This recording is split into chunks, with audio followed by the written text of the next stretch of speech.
From where we stand, the sun seems so calm and peaceful. But like humans, and basically the whole living world, the sun has its own phases when it's more or less active. It's just that the consequences are way bigger and more chaotic when the sun becomes hyperactive. Let's zoom in to see what's happening up there. So, one of the ways we measure the activity of our star is by counting sunspots on its surface. Sunspots are dark patches that form when the sun's magnetic field gets all tangled up. It's simple. The more sunspots, the more active our sun is. And it seems the sun has been partying like crazy recently. The number of sunspots scientists have seen is the highest for nearly 21 years. In June, 163 sunspots appeared on the sun's surface. The last time we had so many dark patches across the sun was in September 2002, when there were 187 of them. It seems this chaotic party is getting closer to its peak, and that's something we call solar maximum. How does all this even happen? The sun's magnetic field is strong and organized at some point. But as we said, sometimes comes the time when it kinda ends up tangled, sort of like a ball of rubber bands that are wound together very tightly. This also means plasma is rising from the surface, forming loops, and causing a mess in the shape of solar flares, and something we call coronal mass ejections, CME. That's when plasma in the sun's upper atmosphere called the corona goes crazy and bursts really strong. Then at some point, this ball snaps and completely flips and turns the South Pole into the North Pole and vice versa. All this happens every 11 years or so. So when the sun comes into this phase, when it becomes very active, it shoots out hot blobs of plasma, gets big dark spots as large as planets, and releases powerful eruptions of energy and radiation. Something fascinating happens when the sun becomes more active, a thing called plasma waterfall, or polar crown prominence, PCP. It's like a mini eruption that starts on the sun, and it seems like it tries to get away, but then the sun's magnetic field pulls it back before it can escape into space. And this plasma waterfall is really spectacular. It goes up to 62,000 miles above the surface. It's like you stack 8 Earths on top of each other. Then, there's something called a polar vortex. It's like a gigantic halo of plasma that rotates around the sun's north pole really fast. This vortex happens when a large tentacle of plasma snaps apart and falls back toward the surface, similar to how a plasma waterfall forms. Scientists don't know why this plasma stays above the sun's surface for so long. And one of the cool examples of CMEs was a giant one in the shape of a butterfly in March this year. It got such an unusual shape because it exploded on the side of the sun we couldn't see, so it was impossible to fully measure how strong it was. Fortunately, that one didn't explode in our direction, but it might have hit Mercury a little bit, and it's possible it knocked off some dust and gas since Mercury has a weak magnetic field. All this sounds cool in theory, but it's not such good news for us. Because of all this, we might experience more intense solar storms that can, again, lead to geomagnetic storms on Earth. And these don't just sound alarming, they indeed are. They create chaos and disrupt the magnetic field of our planet. Geomagnetic storms can create beautiful northern lights, true. But we'd all rather enjoy such beauties as the aurora borealis in regular conditions, or just watch a good old sunset above the ocean. It's not that every solar storm will necessarily hit Earth, even if there are more of them. To reach our planet, they must be pointed in the right direction at the right moment. But if that happens, the storm can ionize the upper atmosphere, and bye-bye our communications. It can cause temporary blackouts for systems such as GPS and radio. It isn't necessarily a big problem on its own, but it can be very dangerous if it happens at the wrong time, like during a tsunami or an earthquake. The storms can also damage electrical infrastructure like rail lines and power grids. If you're on a plane at that time, you might be exposed to higher levels of radiation. It's still not clear how dangerous that will be for you, but it can be a serious problem for astronauts in space. When solar storms mess with the magnetic field, this can affect the migrations of some animals, such as sea turtles, whales, and birds. Since things in the animal kingdom mostly work in the natural order, who knows how these animals go through or even survive such changes? And when the sun is at a maximum of its activity, satellites in space are in trouble too. We have more satellites in space than ever before, and when the upper atmosphere becomes denser because of all these changes, this can push satellites in different directions. They might crash into one another, or some can even fall back to Earth. which again is only cool in movies with superheroes who can relatively easily deal with this stuff. Hopefully, we'll avoid a massive solar storm like the Carrington event. The story was similar. In August 1859, astronomers across the globe watched how the number of sunspots was getting bigger and bigger. A man named Richard Carrington was among them. At the beginning of September, he was sketching the sunspots when, out of a sudden, he was blinded by a flash of light. It lasted around 5 minutes, but it was spectacular. He later described it as a white light flare.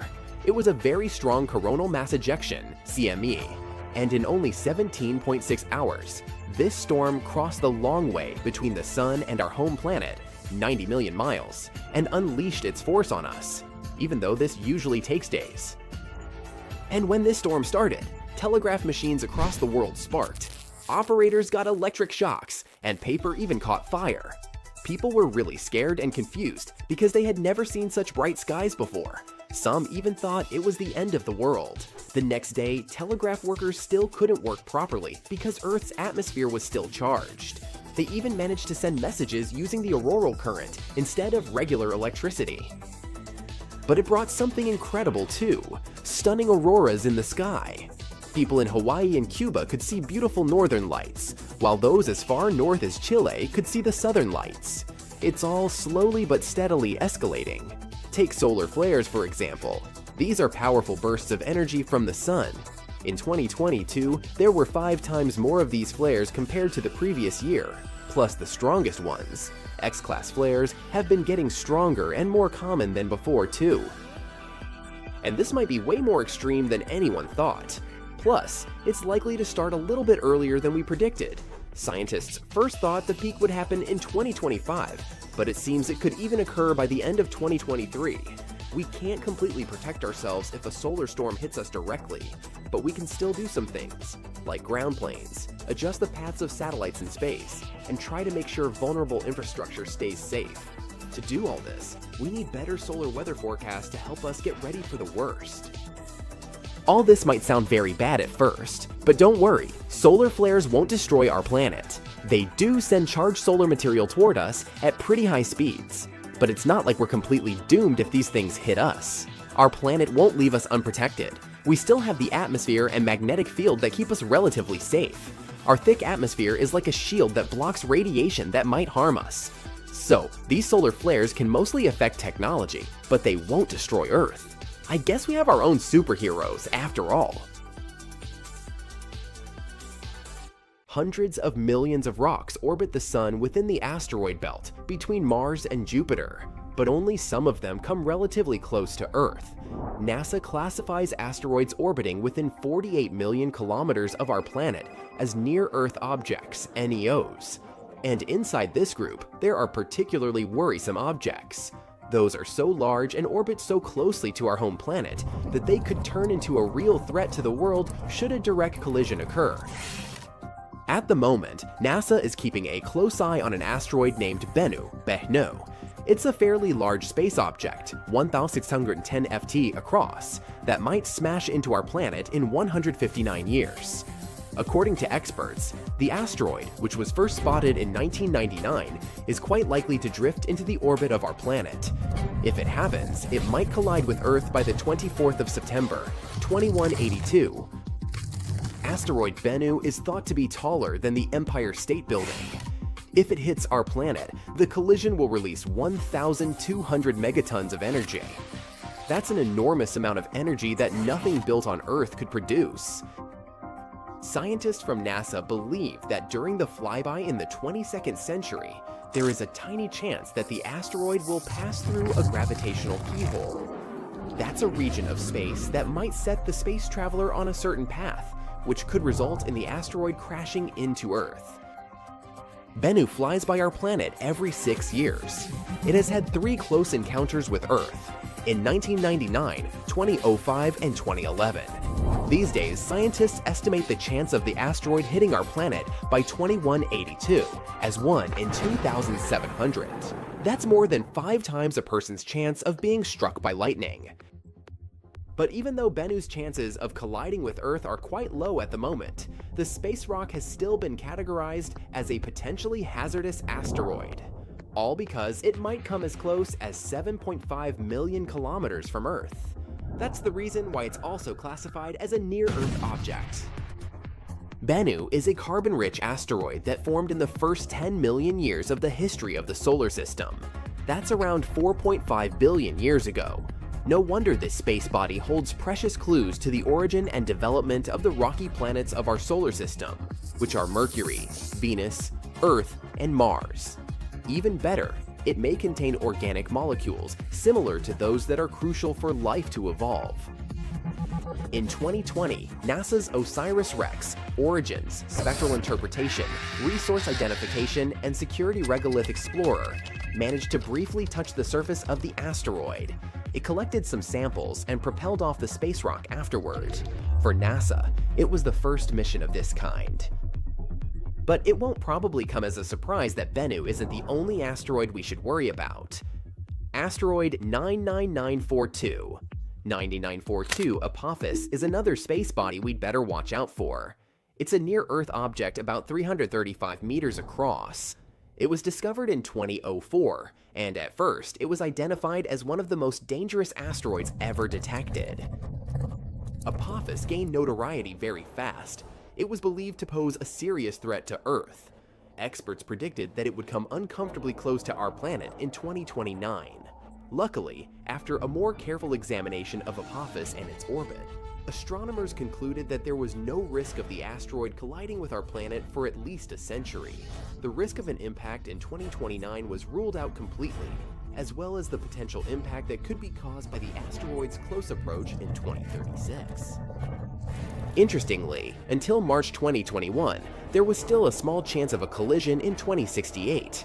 But then, Apophis made a flyby of Earth, and astronomers took this chance to use powerful radars to estimate the asteroid's orbit around the Sun more precisely. This allowed them to rule out any impact risk for at least the next 100 years. Now, the reason why such discoveries make us so worried is that even a relatively small asteroid, the size of a house, can wreak havoc upon colliding with our planet. And if an asteroid is larger than 1 kilometer across, astronomers call it a planet destroyer. The impact energy released by such an asteroid after striking Earth could be devastating. That's why knowing where such asteroids are and in what direction they are moving is crucial. The problem is that our capability to protect the planet from asteroid impacts is not top-notch yet. If such a catastrophe was about to occur, we would need pretty much time to prepare, because an asteroid collision is no joke. Probably the most well-known asteroid impact site is the Chicxulub crater. It's the evidence of the terrifying collision that led to the extinction of dinosaurs. Strangely, this crater isn't very visible, but some others are. For example, Barringer Crater in Arizona, which is also called Meteor Crater. It looks rather blood-chilling when you think about the collision that led to its appearance. In any case, we now know that space rocks hit not only Earth but also the Moon, Mercury, and Mars. No rocky planet in the solar system is safe from asteroid impacts. That's why we have an entire scientific enterprise whose goal is to find and catalog the asteroid population of the solar system. It might sound a bit scary, but there are around 25,000 asteroids larger than 140 meters in diameter near the orbit of our planet. Such a space rock is large enough to wipe an entire city off the face of the Earth. So far, less than 50% of such asteroids have been detected and tracked. There are also an estimated 230,000 objects equal to or larger than 49 meters in size. Those are capable of destroying a concentrated urban area, and still, fewer than 8% of those have been detected. There are also tens of millions of smaller near-Earth objects. They are larger than 10 meters across and might cause some surface damage. Less than 1% of such small space bodies have been discovered so far. The thing is, the inner solar system is extremely challenging for asteroid search.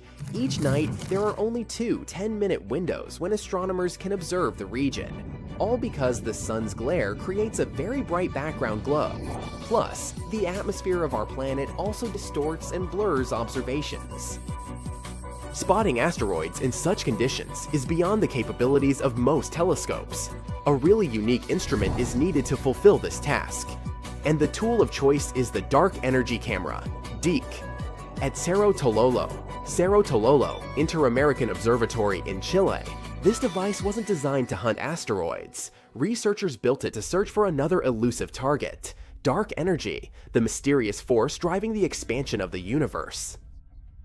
The DEC is supposed to observe hundreds of millions of galaxies. That's why it's both wide and deep. This way, it can both peer deep into the universe and capture a wide field of view, which helps it record the motions of galaxies and the conditions in the early age of the universe.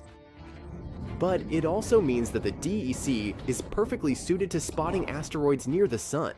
Inner asteroids are rare, and deep images are necessary because such asteroids are faint. Scientists need to be able to fight both the bright twilight sky near our star and the distorting effect of Earth's atmosphere, and the DEC can help them achieve their goal. The Dark Energy Camera was built to carry out the Dark Energy Survey, which finished in 2019. Now, astronomers can direct the power of the camera toward other tasks. They claim that the DEC survey is one of the most sensitive searches ever performed for objects near Venus's orbit and within the orbit of our planet. It provides us a great chance to find out what kinds of objects are lurking in the inner solar system. It's been decades since the last manned moon landing, Apollo 17, which happened in December 1972. Isn't it time we thought about going back to our dusty satellite, and maybe even staying there?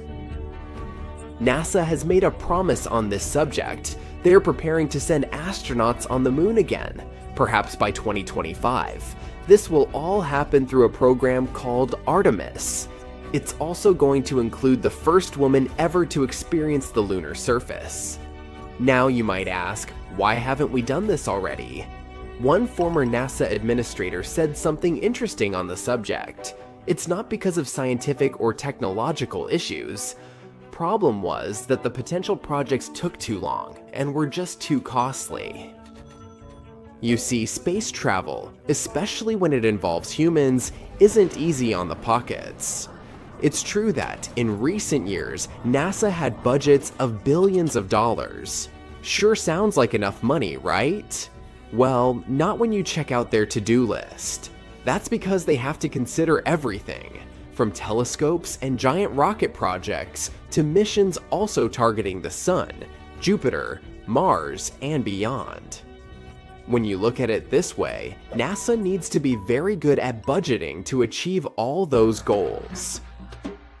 It's not just because of finances though. The moon itself is quite problematic. It poses real dangers that cannot be taken lightly. For starters, its surface is filled with craters and boulders that aren't easy to land on. Then there is the moon dust, or regolith. Regolith, if you'd like to call it by its scientific name. It was created over many years by meteorite impacts. It's extremely harsh and sticks to everything. It can potentially damage spacesuits, vehicles, and systems quite quickly. Also, dealing with the lunar habitat isn't a walk in the park either. The moon has no protective atmosphere. What this means is that for 14 days at a time, the lunar surface is faced with harsh rays from the sun. That period is followed by another 2 weeks of total darkness. All these changes create extreme temperatures, which us humans are not really accustomed to. There are solutions, don't worry. NASA is working on dust and sun, resistant spacesuits and vehicles. They're even developing a system that might supply electricity during those lunar nights. What's even more interesting about this system is it could come in handy on Mars too, once we get there. NASA also needs to draw in really smart people for its projects. Think about it. The average age of the people working for the mission control for Apollo 13 was just 26 years old.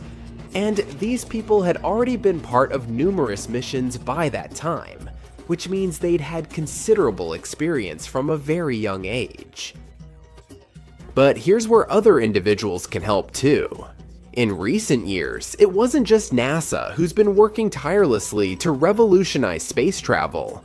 There are many successful people out there with enough resources to join in on these efforts. Some are developing new types of rockets that can land on the moon too. In total, NASA landed 12 people on our satellite. It's definitely one of the most awesome moments in its history, if not the best. And those astronauts did amazing things up there. They brought back rocks, took snapshots, did science experiments, and even left flags behind. These were all important moments of the Apollo missions, but they weren't meant to create a safe place for humans on the moon. Scientists have had this idea of a lunar space station for a long time now. It's only logical. After all, it's just a 3-day trip from Earth. It means we can, technically, afford to make little mistakes here and there, without messing up the whole project. Plus, we'd learn so much before venturing even further into space. A moon base could provide fuel for deep space missions. We could also build telescopes up there and launch them way easier in space.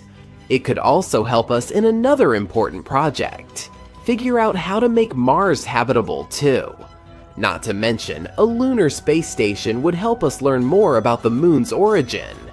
Who knows, it could even bring in some money because of all that fun, exciting lunar tourism. Either way, the Apollo Moon program took a lot of work.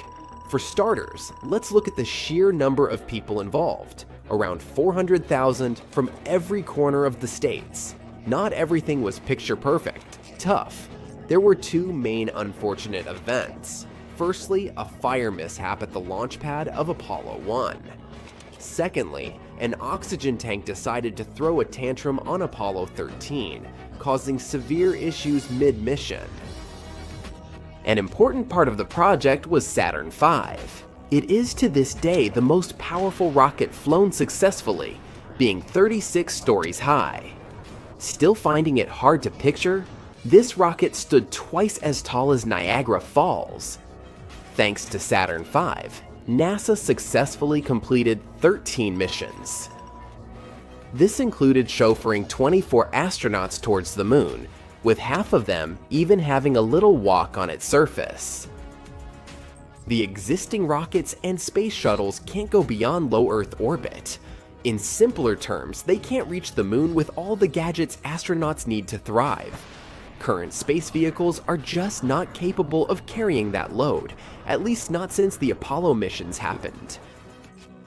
Regardless, we did make a lot of progress on Earth and are ready to send astronauts to our satellite pretty soon. Here's where the Artemis project comes in. It's a program overseen by NASA, and to make sure it all goes well, NASA previously launched Orion, a spacecraft with no crew on board, to orbit the moon and return to Earth. Think of it as an automated test drive. Before we actually send people out there again, we need to make sure all the devices work properly. One day, Orion will be the vehicle that will take astronauts to the moon again. It features a launch abort system to keep astronauts safe in case something bad happens during launch. It also has a service module, which is the powerhouse that fuels and propels Orion and keeps astronauts alive with water, oxygen, power, and temperature control.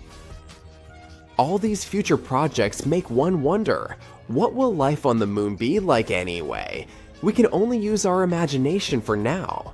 Some say we'll be living in homes straight out of a fairy tale, something like a cozy hobbit hole. Living underground on the moon might be a must. That's due to the scorching temperatures and the lack of oxygen. If you add meteorite threats and the non-stop radiation, it's no wonder we can't just walk on its surface. What about transportation? Big and small companies alike are trying to create the ideal moon ride. If current estimations are current, one type of moon taxi will take off as soon as 2024. Unlike our current rockets, these space taxis won't have to deal with the harsh conditions of re-entering Earth's atmosphere. it will be easier for them to make multiple round trips. To support our lunar living, we'll need to have a special area for space taxis to safely take off and land. Think of it as a landing pad on a firm, flat stretch of moon surface, protected by walls to shield against moon dust. Moving around on the moon's surface will be made easier too.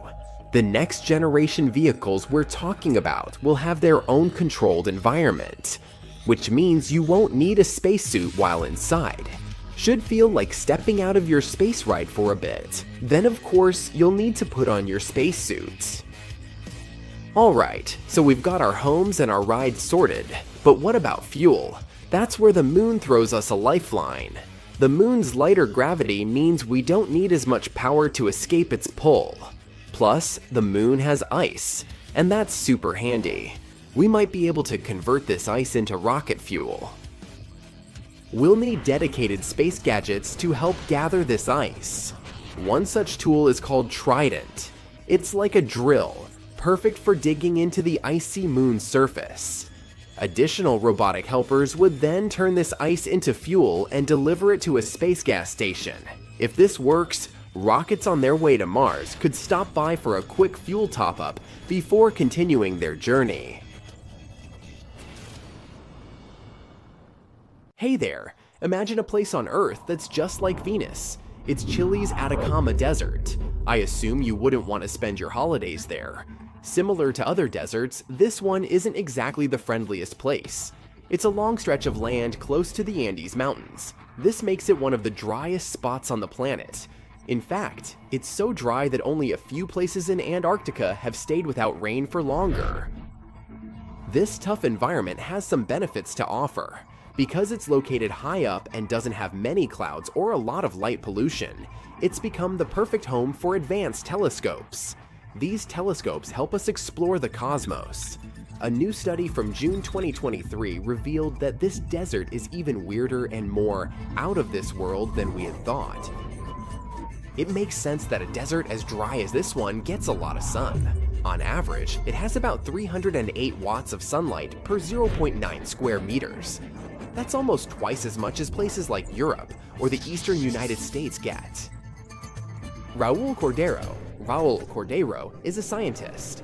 He and his team checked out the sunlight in the spot housing the biggest telescope project ever, the Atacama Large Millimeter Array. And this is the sunniest place on Earth. This is what you'd experience if you were about 79% of the way from the sun to Earth. Of course, if you were actually on Venus, you'd have way bigger things to worry about than just a lot of sunlight. Now, let's figure out why this place is almost as sunny as Venus. It's because of clouds. Usually, clouds block sunlight and keep us cool, but sometimes they can act like a magnifying glass in special situations, concentrating the sun's rays. This is called forward scattering. This happens when certain types of clouds, like cumulus, cirrus, or cirrostratus clouds, show up during the South American monsoon in the middle of the summer. During the summer in the southern hemisphere, we're actually a bit closer to the sun, and there's less ozone in that part of the world. This combo might explain why other high places on Earth, like the Himalayas, don't get as much intense sunlight as this desert. Let's talk more about Venus. What would it be like to stand on the surface of this planet? The more you learn about this sweltering world, the less you want to picture yourself there. It's not a friendly place at all, with crazy heat and super heavy air that could crush you. But pretend for a moment that you're on Venus. The air there is thick and heavy, 93 times denser than what we have on Earth. The air presses down on you. Think of having a small car resting on your thumbnail. That's how it would feel. Or think about diving really deep into the ocean. You'd feel a lot of pressure pushing on your body. But on Venus, it's like having all the pressure of the atmosphere squishing and almost flattening you. What is the weather like on Venus? Ouch, heat. Even though Mercury is closer to the sun, Venus wins the prize for the hottest planet surface. That thick air on Venus is mostly carbon dioxide, which acts like a blanket. When the sun shines on Venus, the heat gets trapped by this blanket of air, and the planet heats a lot. temperatures on Venus can hit 460 degrees Celsius. Now, how do we explore Venus without getting roasted or squished? Well, going there in person is a no-go. Robots can handle it. Yet, even robots have struggled on Venus. Only a handful have made it to the surface, and they only managed to survive for a few hours before getting wrecked by the harsh conditions. The good news is, we're figuring out ways to study Venus without putting anyone at risk. Future missions will check Venus out from above. Spacecraft up there will be able to see through the atmosphere without any trouble. NASA's got the Veritas mission.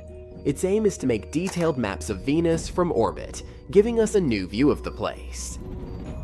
So, we've examined the driest desert on our planet, the Atacama Desert. No wonder this area is the place that serves as testing grounds for space missions.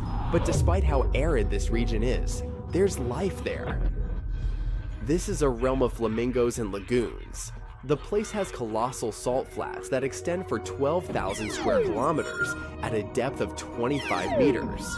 It's a place of erupting geysers, naturally heated springs, towering volcanoes, herds of llamas, and deserts so parched that certain pockets have remained untouched by rain for over half a millennium. All of this unfolds 3 to 4 kilometers above the sea level. What else survives in the Atacama Desert? It's quite hard to fathom that plants could thrive in such inhospitable conditions, yet they managed to survive here. Take, for instance, Tillandsia landbecki. Tillandsia landbecki. These plants defy the odds in the desert by extracting moisture from the fog that rolls in from the nearby coast. This fog water can also serve as a sustainable water source for humans. These plants lack traditional roots. Instead, they use their older, deceased parts to anchor themselves in the sand, forming little dune-like structures. They draw moisture out of the mist through their slender leaves and shoots, which swell upon contact with water. Nocturnal dew also provides water, particularly during the summer when fog is scarce. Together, plant communities existing there are known as lomus vegetation. The presence of this vegetation in the Atacama Desert is limited to a narrow coastal area where fog regularly occurs. Factors such as the distance from the Pacific, prevailing wind direction, and topography restrict the distribution of fog ecosystems. Satellite data analysis reveals that plants grow at altitudes ranging from 800 meters to 1,250 meters above sea level and up to 45 kilometers inland. They are mainly found on sandy plains, along fog corridors, or on slopes. They're about as tall as 0.5 meters, and they usually form a line. This clever lineup helps them catch all the moisture and yummy nutrients they need. The arrangement of these clusters depends on how much foggy water they can find. These tough desert plants are like water wizards of the plant world. They're so good at surviving in the desert that they give us ideas about getting water from fog. Water is precious in places like Iquique and small villages near the desert. Plus, with all the digging for stuff like copper and lithium, which make batteries work, they need even more water. Usually, people get drinking water from under the ground, but these little plants have something to teach us. Using this trick, we're making a map showing where these plants like to party most. This map could help us find perfect spots for catching fog with special nets. Here is another area that will make you feel like you are on the surface of another planet. Pelican Point is in Namibia. You might not expect it, but Pelican Point is actually a great place to surf. Every year, it only gets around 0.8 centimeters of rain, but that doesn't stop surfers from riding the waves. The weather is kind of unique here. It's hardly ever too hot or too cold. This place has an unusual type of dry climate, thanks to the cold ocean currents near the bay. Skeleton Bay, alternatively named Donkey Bay, is an iconic surfing location. The surf wave crashes onto the sands of Pelican Point, situated about 8 kilometers northwest of Walvis Bay, a compact harbor town famous for its sand dunes and secure anchorage. Would you surf there? Mars is the Earth's space cousin. It's the fourth planet in our solar system, about half the size of the Earth. It also has two small moon buddies, Phobos and Deimos. These moons are shaped like potatoes. Phobos is the drama king, moving closer to Mars and planning a crash landing in about 50 million years. Deimos is much calmer though, hanging out farther away from Mars. Mars got a cool nickname, the Red Planet, thanks to its rusty red surface. This color was so bright that it was spotted by astronomers many years ago. Even you can sometimes see it in the sky with the naked eye, a small scarlet dot. And maybe it has hot vibes, but in reality, Mars is a very cold desert. The temperatures there can drop as low as 153 degrees Celsius. But was Mars always nothing more than a rusty-looking desert? Actually, no. Scientists believe that perhaps many years ago, this planet was similar to ours. Meet Curiosity, the detective rover made by NASA's Jet Propulsion Laboratory. Scientists want to know all about the Martian weather, landscape, and other stuff like that. Curiosity is a pretty heavy car-sized robot. It weighs about 900 kilograms. It embarked on its journey on November 26, 2011. The rover pulled off a landing on Mars on August 6, 2012. Originally, Curiosity's mission was supposed to last for 2 years, but it's still going strong. Curiosity is basically a space lab on wheels. It's packed with cameras, spectrometers, radiation detectors, and sensors to sniff out the Martian environment. As Curiosity roams around, it rewinds Mars's history. And during its mission, the rover discovered something incredible: signs of lakes and rivers from long ago. You see, Curiosity's favorite spot to play around is Gale Crater. It's a prehistoric Martian oasis where water might have hung out. There's this huge mountain in the middle called Mount Sharp. This place is taller than 10 Eiffel Towers stacked on top of each other, and it's got layers of rocks that hold Mars's ancient secrets. Recently, scientists spotted something great when studying Curiosity's data: mud cracks. What's so surprising about that? Well, these aren't just any old cracks. They're like messages from the past. They mean that the Martian ground used to get wet and then dry out again. The mud on the ground would shrink and crack during the drying phases, making these T-shaped junctions. Moreover, it seems like the ground on Mars went through several wet-dry cycles. It happened maybe up to 10 times. This made the junctions turn into Y-shaped cracks. When a bunch of Y-shaped cracks got together, they made a super cool pattern, something like a patchwork of hexagons. It looks just like honeycombs, or even a dragon's skin. Each of these hexagons are the size of candy. Similar cycles have happened on Earth, and they're linked to the birth of life. When water dries up, it leaves behind concentrated stuff that's great for chemical reactions. And these reactions might be the same ones that kickstart life. These hexagons have been hanging around for a really long time, billions of years. But that means that Mars once had a climate, kind of like Earth's, and maybe even life. In fact, the red planet even has some signs of water right now, in the form of hidden ice at the poles. Mars has the North and South poles, and just like with the Earth, they're red planet's ice caps. Picture the North Cap as a big icy pancake about 998 kilometers wide. The South Cap is a bit smaller, about 354 kilometers wide, but it's got a thicker ice layer, almost like a snowball with a strong shell. When it's winter at the poles, it's an incredibly long nighttime. No sunlight, just chilly darkness. During that time, around 30% of the air turns into frozen CO2. It's dry ice, the same stuff that's often used in horror movies. But when the poles wake up to sunlight, the dry ice turns back into gas. All this freezing and thawing makes clouds and frost, just like on Earth. One time, a rover named Opportunity even caught some clouds made of water ice. But it doesn't necessarily mean Mars was once thriving just like the Earth. Life needs more than just wet, dry cycles to pop up. It needs the right atmosphere and other special ingredients. We're not sure if Mars had all of those, and even if it did, there's no guarantee that life actually happened. But this raises another very important question. Has Mars ever hosted tiny living creatures? Curiosity isn't the only robot that tries to find the answer to that. There's also a rover called Perseverance. It's trying to find clues about Martian life. It's digging into an old Martian crater, once filled with water. And like a space archaeologist, Perseverance is searching for fossilized signs of ancient critters. And here's the funny thing.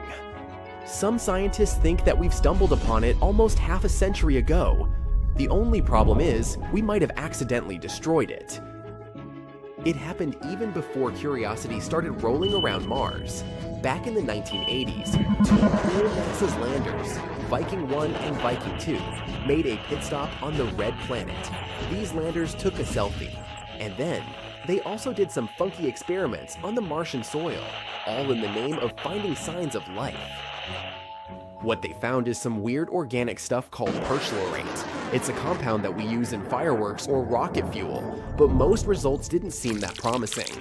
They even mixed up some soil with water and nutrients, hoping that if there were Martian microbes, they'd snack on the goodies and return radioactive gas as a result. But unfortunately, that didn't happen. Now, here's the problem. Some scientists think that maybe the water they added back then actually destroyed those tiny Martian critters. Poor microbes were just hanging out and suddenly got soaked by a bunch of weird liquid. Something like this wouldn't be very pleasant for the Earth microbes. They live inside rocks, and they're sucking water from the air. Pouring water on them would result in a total disaster. So, of course, giving them nutrients after that wouldn't do anything. If you've just barely survived a water bath, you're probably not in the mood for a feast. Perhaps these Martian buddies might have something called hydrogen peroxide in their cells. It helps them live in an extreme environment. If that's true, it could explain all those results from the experiments. You see, the instruments heated up the samples. So if there was hydrogen peroxide, it would have gone boom, wiping off the little guys and turning their cozy homes instantly. Imagine how ridiculous it would be if it turns out that we accidentally destroyed the only signs of life on Mars. Ideally, we need a new mission to Mars to test this theory. Let's hope it's not true. In any case, the journey isn't over. There are more missions planned for Mars, and humans might even visit this planet someday. The next mission is the Mars Sample Return. It's a super cool teamwork project between NASA and ESA. They're teaming up to bring back souvenirs from Mars, collected by NASA's trusty Mars Perseverance rover. There's going to be a whole bunch of spaceships. They'll work together to bring these precious Mars samples back. The samples are planned to arrive on Earth in the early to mid-2030s. And the fun doesn't stop at Mars. Our Mars missions are a warm-up for an even bigger adventure, exploring icy moons around Saturn and Jupiter. These moons have hidden oceans beneath their icy surfaces, and who knows what kinds of space secrets they're hiding. But whether it's Mars, icy moons, or beyond, our quest to find extraterrestrial life continues. In addition, we are slowly starting to find more and more organic materials on Mars, and maybe one day, we'll finally find some microbes in our solar system. Let's hope for it and stay tuned. Imagine a planet like Earth, but way heavier. We know that gravity gets stronger as mass increases. That's why giants like Jupiter in our solar system have super strong gravity. Jupiter's gravity is around 25 meters per second squared, which is 2.4 times higher than Earth's. It's so powerful that Jupiter attracts hundreds of asteroids to itself, which, without Jupiter's presence, would have fallen directly to Earth. However, Jupiter is a gas giant, which means that it doesn't have a solid surface like Earth does. It's literally a ball of gases and winds with a dense core somewhere deep inside. If you tried to stand on Jupiter, you would sink until you reached it. But what would happen if we were standing on an Earth-like planet with a very strong gravity? First of all, it'd be a lot bigger than our Earth, and massive as well. That's a big deal because it would affect its size and how it loses heat. Think of it like this. As things get bigger, they lose heat more slowly, like a big pot of soup simmering on the stove. Now I'm hungry. This means that the surface there will be quite hot. You can imagine a desert or savanna planet. The landscape would be different in general. You'd have shorter mountains and shallow oceans, and the planet would be flat overall. The heavy gravity would make the insides molten, causing lots of geological action and making the surface even flatter. The air on this hefty planet would be super thick because there's a stronger force pulling it down. Breathing would feel like inhaling soup, however weird it sounds. Also, winds and waves would be wild and powerful. And as for flying around, well, it would be tough on high-gravity planets. If we land our spaceship on it, it will be quite a headache to leave later. On the bright side, because the air's thick, the sky would have stunning colors. The sunsets and sunrises would be breathtaking. And when it comes to volcanoes, they'd stay quiet until the pressure reaches epic levels. That means volcanic eruptions would be rare but crazy when they happen. After landing, of course, you would feel an incredible heaviness. It would feel like you're being squished down. Every step would be a workout, and even lifting things would be a challenge. And forget about jumping high or doing fancy flips. On this planet, your jumps would barely exist. Even breathing itself would be tough for us. So if we wanted to live there, we'd have to adapt all our sports and games a lot. And climbing one of those short mountains would feel like climbing a never-ending staircase. Buildings would have to be short and sturdy as well, like squat little towers. Tall structures might easily collapse under the gravity's weight, and on a planet like that, even a little tumble could spell disaster. So, the inhabitants would be mostly sturdy four-legged creatures, ensuring they stay steady and close to the ground. So, any creatures living here would have to be built tough. The best example is the Elcor from Mass Effect. They're a species native to the high-gravity world Dekuna. When it comes to walking around, these creatures would have to choose between stability and saving energy. Fewer legs would be great for saving energy. In that case, they would move like a swinging pendulum, but they wouldn't be super stable. More legs have the opposite effect. These folks would also need beefy lungs to breathe, mighty hearts to pump blood against the gravity, and super dense bones. Their veins might even have muscles, like our arteries. And with so much oxygen around because of the thick atmosphere, these creatures could grow really big. In other words, if we lived on such a planet, we would all look like bodybuilders. The good news is, with all the extra effort, you'd get to enjoy more tasty food. You'd need the extra calories to keep up with the new lifestyle. That's what it would be like to live on a high-gravity planet. Now, what about the opposite? A planet with super low gravity. Instead of feeling grounded and heavy, you'd feel noticeably light and buoyant. To get a sense of what low gravity might feel like, think about the sensation of jumping on a trampoline. When you leap into the air, you experience a brief moment of weightlessness before gravity pulls you back down. Now, imagine if that feeling of weightlessness never really went away. You'd feel incredibly agile. Every step would be a bit like walking on the moon, where you can leap great distances with little effort. One of the biggest differences on such a planet would be the climate and temperatures. Unlike the previous one, this lighter world might not be as effective at trapping heat. This could result in milder and more stable temperatures compared to Earth. Picture a world where every day feels like a pleasant spring day. Seasons might still exist, but the extremes of scorching summers and freezing winters would be much less pronounced. So, outdoor activities would be a joy throughout the year. The landscape on a low-gravity planet would be a sight to behold. Mountains would rise to towering heights, their peaks seemingly brushing against the sky. These majestic landforms could reach far above the cloud layers. Valleys and canyons would be deep and sprawling. Breathing there would be a breeze, literally. With a thinner atmosphere, you'd find it much easier to inhale. Winds would be much gentler than on our planet. Storms would still occur, but they wouldn't be anything like what we have on Earth. Life on a low-gravity planet would be different as well. Plants could grow tall and slender, reaching for the skies. Trees might stretch to incredible heights. Animals would be tall and graceful, with long limbs and slender bodies. They'd move with elegance. Wings might be a common feature among them. They also could have developed specialized adaptations, like gas-filled sacs. If we were born on a planet like this, we would also be tall, slender, with quite fragile bones and very thin muscles, like that stretched boy from the Charlie and Chocolate Factory. As you can guess, this planet could be a paradise for sport lovers. Traditional games like basketball, soccer, and volleyball could become incredibly popular here, and much more fun. People would be able to jump super high, do backflips in the air, and all sorts of cool moves. And activities like hiking, rock climbing, and even yoga would take on new dimensions. Performing acrobatics would be as natural as walking.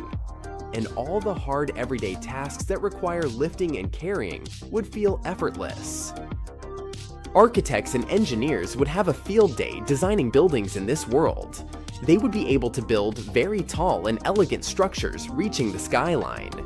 Our cities would be filled with towering skyscrapers and large windows. Flying and taking off the surface would be much easier.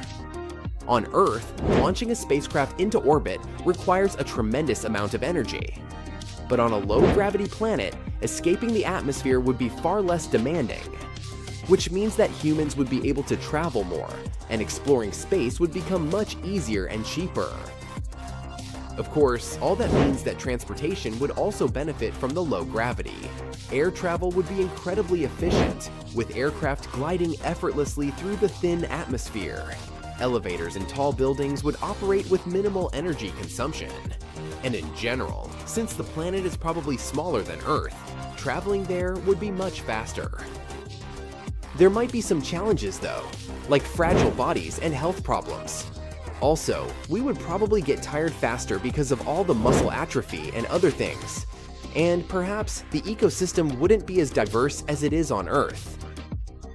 But still, it looks like living on a low-gravity planet is much better than on a high-gravity one. Moreover, it sounds like it might be even better than Earth. So maybe someday, we'll find a planet that will be like a paradise for humans. Until then, let's take care of our beautiful Earth.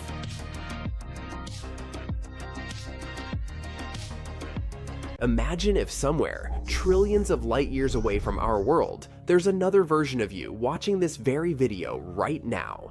Not as crazy as it might sound.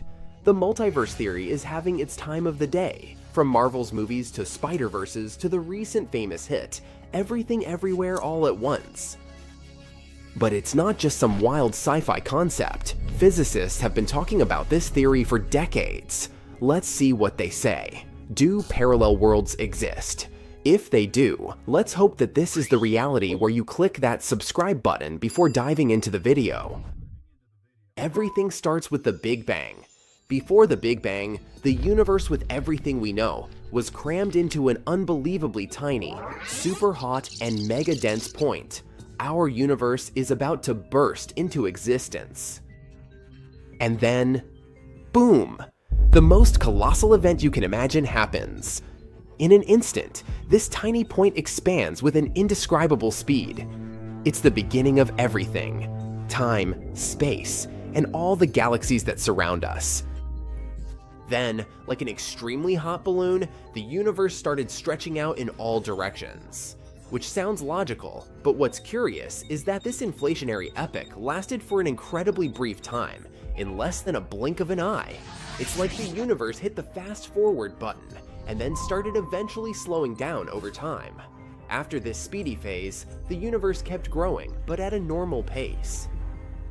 This rapid expansion is called inflationary cosmology. It explains some big mysteries about our world. It tells us why it looks the same in all directions, why the background radiation is evenly spread, why galaxies are where they are, and so on.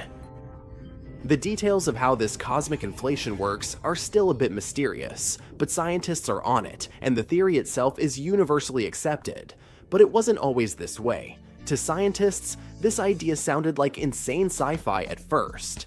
However, it explained so many things that scientists just had no choice but to pay attention to it. However, its initial weirdness was just the beginning. According to this theory, inflation might not be a one-time thing. It could be happening repeatedly, maybe even endlessly. Picture the universe as a never-ending cycle, with each burst of inflation creating its own bubble universe. And the most important thing is that these bubble universes might not play by the same rules. Some could be totally weird, where the laws of physics are going crazy in ways we can't even fathom.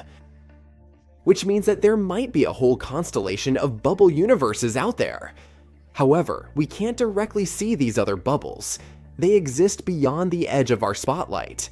That's where the multiverse theory comes into play. People have been chatting about the idea of multiple universes for a long time, like way back in ancient Greece. Back in the 1990s, people got really interested in this idea, and this concept started popping up in books and movies. As a result, scientists began talking about it increasingly in scientific discussions and journal articles. And nowadays, many scientists and philosophers are into it. The problem is, there's no solid proof or evidence that these other universes really exist. It's not a proved or confirmed theory. It's not even a theory at all. Just a hypothesis. A bunch of interesting thoughts put together.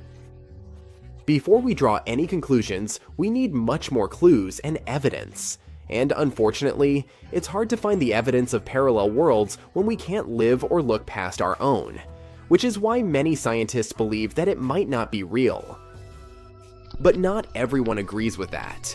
While critics say that we can't observe the multiverse, and therefore can't test it, some physicists suggest a different approach. Instead of trying to find these parallel worlds, we could try to look at ours, and its history. Around the 2010s, researchers took a closer look at data from a space gadget called the Wilkinson Microwave Anisotropy Probe. They thought they found signs suggesting that our universe might have bumped into other universes in the past, like a sort of collision. But then, other scientists used an even fancier satellite, which had 3 times better resolution, looked at the data more thoroughly, and didn't find any strong proof of these universe collisions. Plus, there was no evidence that other universes were tugging on ours with their gravity. However, an interesting discovery happened in 2015. One scientist checked out radiation left over from the Big Bang. He claimed to see something super bright, 4,500 times brighter than expected. Well, at least based on the stuff, like protons and electrons, scientists think existed in the early universe. So, he and some others assume that this might be our first evidence of our universe crashing into others. But let's assume that it does exist. The multiverse wouldn't be about human decisions creating alternate timelines. In quantum mechanics, it's not human decisions that split everything into parallel worlds, but the measurement of subatomic particles. So, if we look at this theory scientifically, other worlds would be billions of light years away, and what's happening to them wouldn't have anything to do with our daily choices. So, what would it look like? Well, Max Tegmark, for example, talks about 4 levels of universes and multiverses. Level 1 is the extension of our world. Our universe is a big place, and in an infinite universe, there would be infinite chunks like ours, each with its own story. Most of these chunks might look different from ours, but because there are so many, some might look just like ours, but they'd be really, really far away. Level 2 is a universe with different physical constants. This idea says that our universe is part of a much bigger space where bubbles form. Each bubble might have its own set of rules, like different laws of physics. Level 3 is the many worlds interpretation of quantum mechanics. This one's a bit tricky. In the quantum world, things can be weird. Imagine rolling a dice. Each number that comes up might create a separate universe. So if you rolled a dice and got a 3, in another universe it would be a 6 and so on. Yeah, my head's spinning. This idea suggests that every possible outcome in quantum events creates a whole new universe. And level 4 is the ultimate ensemble. This level gets super abstract. It says that everything, every possible universe or reality, can be described using math. I wish now I hadn't fallen asleep in algebra. Imagine all the different math equations describing every conceivable way the universe could be. This level says that every math equation that can describe a universe actually exists, and they're all real in their own way. Stephen Hawking was a proponent of the Level 3 many worlds interpretation. It was one of his last theories before he passed away. He predicted that the universe is finite and far simpler than many current theories about the Big Bang say. According to Hawking, the universe is like a giant quantum system, a sea of possibilities and probabilities. In this view, every outcome of the universe's history plays out in parallel existences, and we, as observers, play a crucial role. Our existence and what we observe, according to Hawking, actively shape the universe we see. In simple words, the universe is a canvas, and we're all painters. Sounds very cool and insane, but hey, many things in science were considered crazy before they turned out to be true. So, is there another copy of you somewhere, watching this video, and who just pressed the like button? Who knows? If there are infinite copies of us, scientists assume that we might be like identical twins, sharing the same origins and starting from one thing, but then developing into separate, different people. And if these worlds exist, perhaps we could even visit them one day. There could be some connections between us, something that could allow for interdimensional travel. For example, wormholes. Whatever the truth might be, let's hope that one day we'll discover it. Until then, stay curious.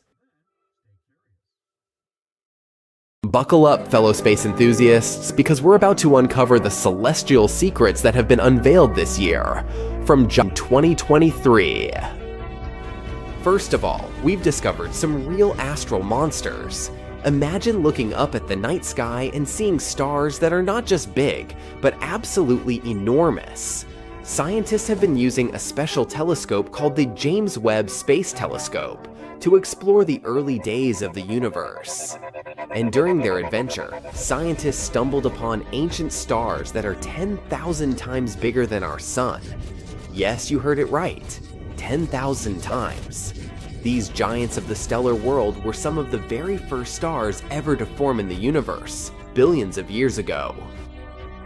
Imagine a globular cluster as a massive cosmic crew, where each group consists of a whopping 100,000 to 1 million members.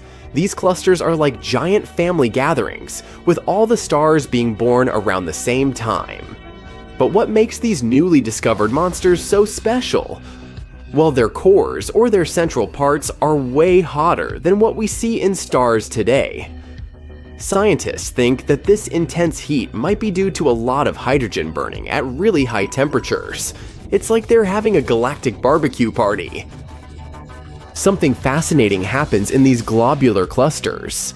The smaller stars crash into the supermassive ones and gain extra energy, like a power-up. But here's the twist. Most of these clusters are now getting old, and the supermassive stars disappeared a long time ago. We can only see hints of their existence in the clusters we observe today. Scientists studied them by just the mysterious traces of their grand presence. The discovery of these monster stars is incredibly important for our understanding of the universe. If scientists can gather more evidence to confirm their existence, it would be a major breakthrough. It would help us learn more about globular clusters and how supermassive stars form in general. But that was only the first fascinating discovery of 2023. Although the next one is kinda sad. You know those beautiful rings that make Saturn look so fancy? Well, guess what? They might disappear in the not-so-distant future, astronomically speaking. NASA's Cassini mission, which explored Saturn from 2004 to 2017, gathered some fascinating data about the rings. During Cassini's grand finale, when it did some cool maneuvers between Saturn, scientists noticed something surprising. The rings were losing a lot of mass every second, tons of it. That means this magnificent halo will only stick around for a few 100 million more years at most. That may seem like a long time for humans, but in the grand scheme of the universe, it's just a blink of an eye. The important thing is that we've learned that huge rings like Saturn's don't last forever. They eventually fade away. Well, at least you and I personally won't catch this moment. Scientists have a fun theory about what will happen when Saturn's rings disappear. They think that the other ice and gas giants in our solar system, like Uranus and Jupiter, might have once had massive rings too. But over time, those rings wore down and became more like the thin, wispy bands of asteroids like what Uranus has now. Saturn's rings are mostly made of ice, but they also have a sprinkling of rocky dust. This dust comes from asteroids and teeny tiny meteoroids, crashing into the celestial objects and breaking apart. It's like a snowstorm of icy particles and space debris. The research also revealed that Saturn's rings appeared long after the planet itself formed. They were still forming when dinosaurs roamed the Earth. So, in terms of astronomical age, they're actually quite young, only a few 100 million years old.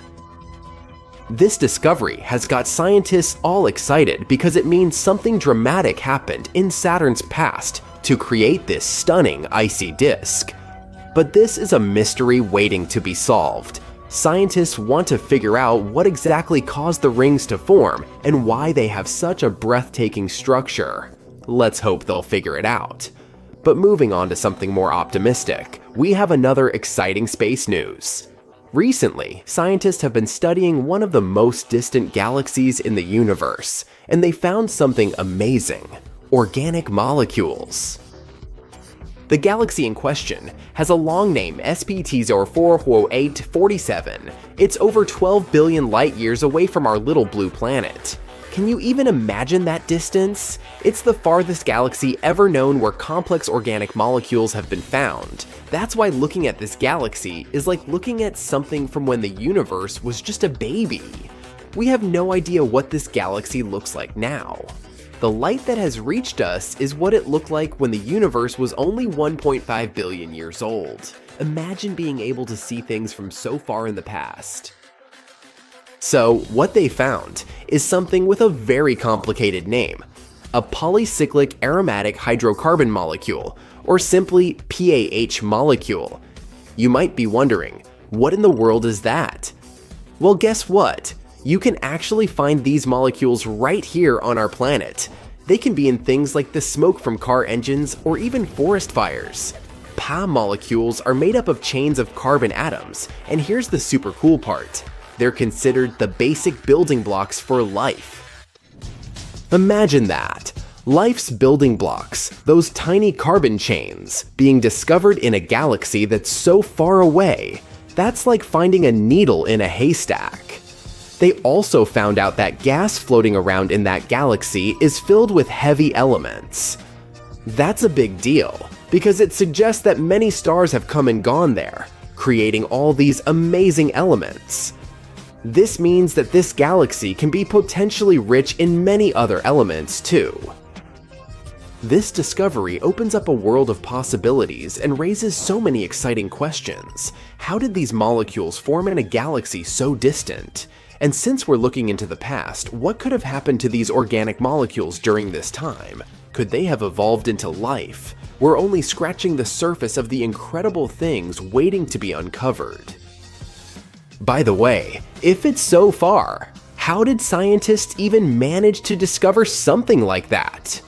Well, they had the instrument called the James Webb Space Telescope. This fancy telescope was recently launched and has superpowers when it comes to observing the universe. So, when the scientists were studying this faraway galaxy, they had a little problem. The light coming from those distant objects was so faint that it was hard to see or detect. But guess what? They had a brilliant idea to solve this. They used something called gravitational lensing, which is like a special power of nature's magnifying glass. Imagine two galaxies lining up perfectly, just like in a photo shoot. The light from the faraway galaxy, the background one, travels towards us. But on its journey, it passes through the foreground galaxy, which is like a giant space lens. And guess what? The foreground galaxy's gravity bends the light, just like a magnifying glass, making it bigger and brighter. It's like having a cosmic zoom lens for our telescopes. This bending of light creates a super cool shape called an Einstein ring. It's like a halo or a ring of light surrounding the foreground galaxy. Basically nature's way of showing off its magical powers. With gravitational lensing and these beautiful Einstein rings, scientists can see distant objects more clearly and learn amazing things about the universe. And thanks to all that, they managed to uncover the hidden chemical interactions from the early galaxies. Isn't that incredible? The scientists are beyond excited about this discovery. They never expected to find such complex organic molecules in a galaxy that's incredibly distant. Who knows? Maybe this is just the beginning of a thrilling cosmic journey. So, keep your eyes on the stars, fellow space explorers.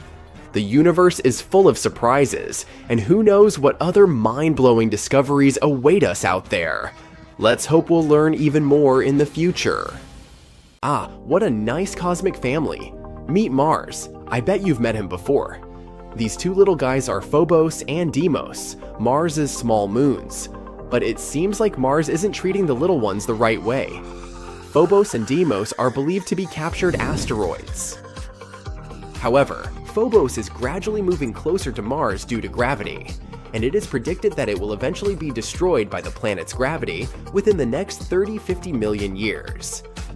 I won't be around then, so I imagine this will result in a ring of debris around Mars, similar to Saturn's rings.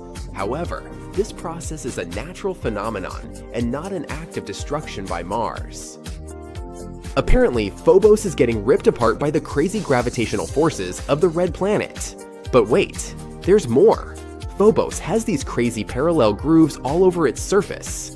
We used to think they were from an asteroid crash, but now scientists think they're actually from Mars' intense gravity pulling the moon apart. Talk about a rough ride. Scientists have this wild idea that when a little guy, like Phobos, gets too close to a big guy, like Mars, it starts to stretch out towards it. They call it the tidal force. Phobos is predicted to get stretched out so much that it'll actually break apart. Crazy, right? And the debris from the moon will form a tiny ring around Mars, just like Saturn's rings. Now, some people thought that Phobos' tiger stripes were caused by tidal forces before, but that theory got shut down because the moon is just too darn fluffy. But now, these genius researchers ran some computer simulations and found out that maybe there's a hard shell underneath all that fluff that could create grooves on the surface. But don't worry at the rate Phobos is going. It's going to crash into Mars in about 40 million years. But if tidal forces are already tearing it apart, it might not even last that long. However, we will still have the chance to learn more about Phobos. NASA just picked 10 rockstar researchers from all over the US to join the science working team for JAXA's Martian Moons Exploration, or just MMX mission. As NASA-supported participating scientists, they'll be helping JAXA explore the two Martian moons, Phobos and Deimos. And get this, they're even planning to land on Phobos and grab a surface sample. The mission is set to launch in 2024, and we'll get our hands on that sample in 2029. 7 of the lucky researchers will be using the MMX flight instruments to conduct their research. Phobos is a real oddball. It's only 17 miles wide and orbits Mars at a distance of 3,728 miles. To be precise, that's way closer than Earth's moon, which takes a whole 27 days to orbit us. But Phobos is in a death spiral towards Mars and is slowly falling towards the planet's surface at a rate of 6 feet every 100 years. But there must be a reason why Mars is acting that nastily, right? What if it's all just because of plain vengeance? Okay, so picture this. Mars is minding its own business, being all hot and watery like a young Earth. It's got a sweet magnetic field that's protecting it from cosmic radiation and keeping its atmosphere nice and thick. Life is good. But then, at least 20 asteroids, each the size of a small country, come crashing down on Mars like a giant game of cosmic whack-a-mole. One of them even leaves a crater that's almost 2,000 miles wide. Now imagine how Mars must feel with 2 asteroids being its moons after what other asteroids did to the red planet. All these impacts are like a massive punch to Mars's gut, and its already weak magnetic field is knocked out cold. The core gets all overheated and can't circulate properly, which means no more magnetic field to protect the planets. It's like if you were wearing nothing at a depth of the Mariana Trench. If it was possible, you'd be defenseless. And chilly, that's basically what happened to Mars. So now, poor Mars is out there in the cold, unprotected from all those nasty cosmic rays. It's like going outside without sunscreen. Not a good idea.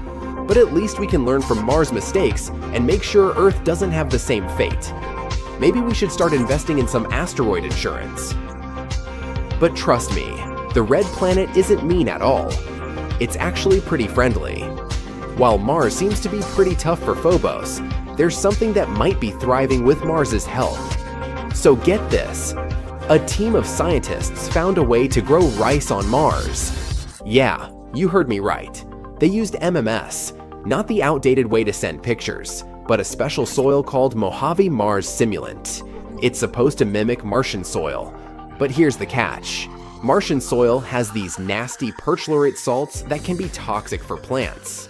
So, the team grew 3 types of rice, 1 normal and 2 gene-edited with mutations that make them better at handling stress like drought or salinity. And guess what? The mutant strains were able to root in soil with 1 gram of perchlorate per kilogram. Take that, Martian soil! But hold up, the rice grown in the MMS didn't turn out as great as the ones grown in regular potting soil. So, the team decided to mix 1/4 of potting soil with the Martian simulant. And looky there, the plants started developing better. Now, these scientists aren't just thinking about feeding Martians. They also want to see if their findings can help grow crops in places on Earth with high salinity. And get this, the whole project started when 2 researchers met for coffee and decided to try growing plants together. Well, isn't that nice? I suspect you're about to say, hey, but if you want to grow rice on Mars, you have to ship insane amounts of water from Earth, as it's not easy to quench this plant's thirst. You're right. You need about 449 gallons of water to only grow a pound of rice. But guess what? Scientists just made a groundbreaking announcement at the Lunar and Planetary Science Conference in Texas. They found a relic glacier near Mars' equator. That's right, water ice on Mars, even near the equator. This is huge news and could mean that there's even more ice just below the surface. It's not just any glacier, it's a relict glacier that's estimated to be 3.5 miles long and up to 2.5 miles wide. That's like the size of a small town. It's got all the features of a glacier, including crevasse fields and moraine bands. But get this, it's not actually ice. It's a salt deposit that formed on top of the glacier while preserving its shape. So how did this salt deposit form? Well, it turns out that volcanic materials blanketing the region might have something to do with it. When these materials come in contact with water ice, sulfate salts may form and build up into a hardened, crusty layer. Over time, erosion removed the volcanic materials, exposing the sulfates and revealing the glacier's unique features. This glacier is young, likely from the Amazonian geologic period. That means that Mars has had surface ice in recent times. Who knows what other icy secrets Mars is hiding? But hold your horses, there's still more research to be done. Scientists need to figure out if there's still water ice preserved underneath the salt deposit, or if it has disappeared entirely. And if there is still water ice at shallow depths near the equator, that could have major implications for human exploration. Imagine being able to extract water from the ground at a warmer location. That would be a game changer. So let's see what else these scientists uncover about our favorite red neighbor. Maybe one day we'll even get to visit that salt glacier statue in person. See you next time. Asteroids flying around is sometimes like a fierce game of dodgeball, where you never know when some of them can go in your direction. So we can just track the situation and hope for the best. To figure out the risk, scientists from different organizations have to study the positions and paths of the asteroids that come close to our planet, especially those that are at least 0.6 miles wide.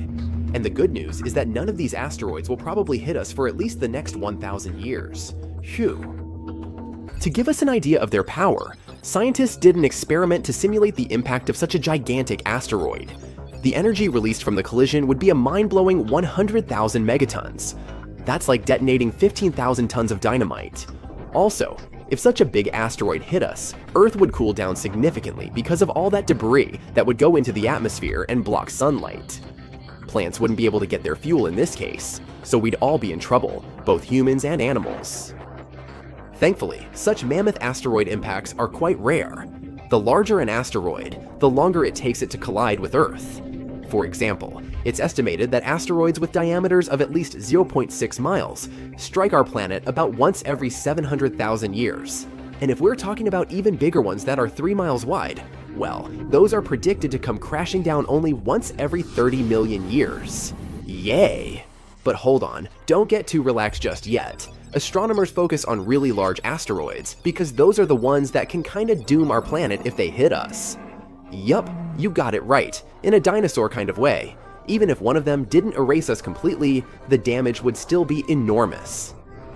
So there are still some asteroids wandering around that we need to keep an eye on to see how they might evolve over time. Scientists have a model of tracking them, where they focus on the parts of an asteroid's path that come close to our planet to see if the space rock poses a risk to us. And it seems there might be one asteroid, 7482, 1994, PC1, 3,600 feet in diameter that might pose some danger. It's supposed to come closer to our planet in the next 1,000 years. And when I say risky, it means there's a 0.0151% chance of it coming within one Earth-Moon distance.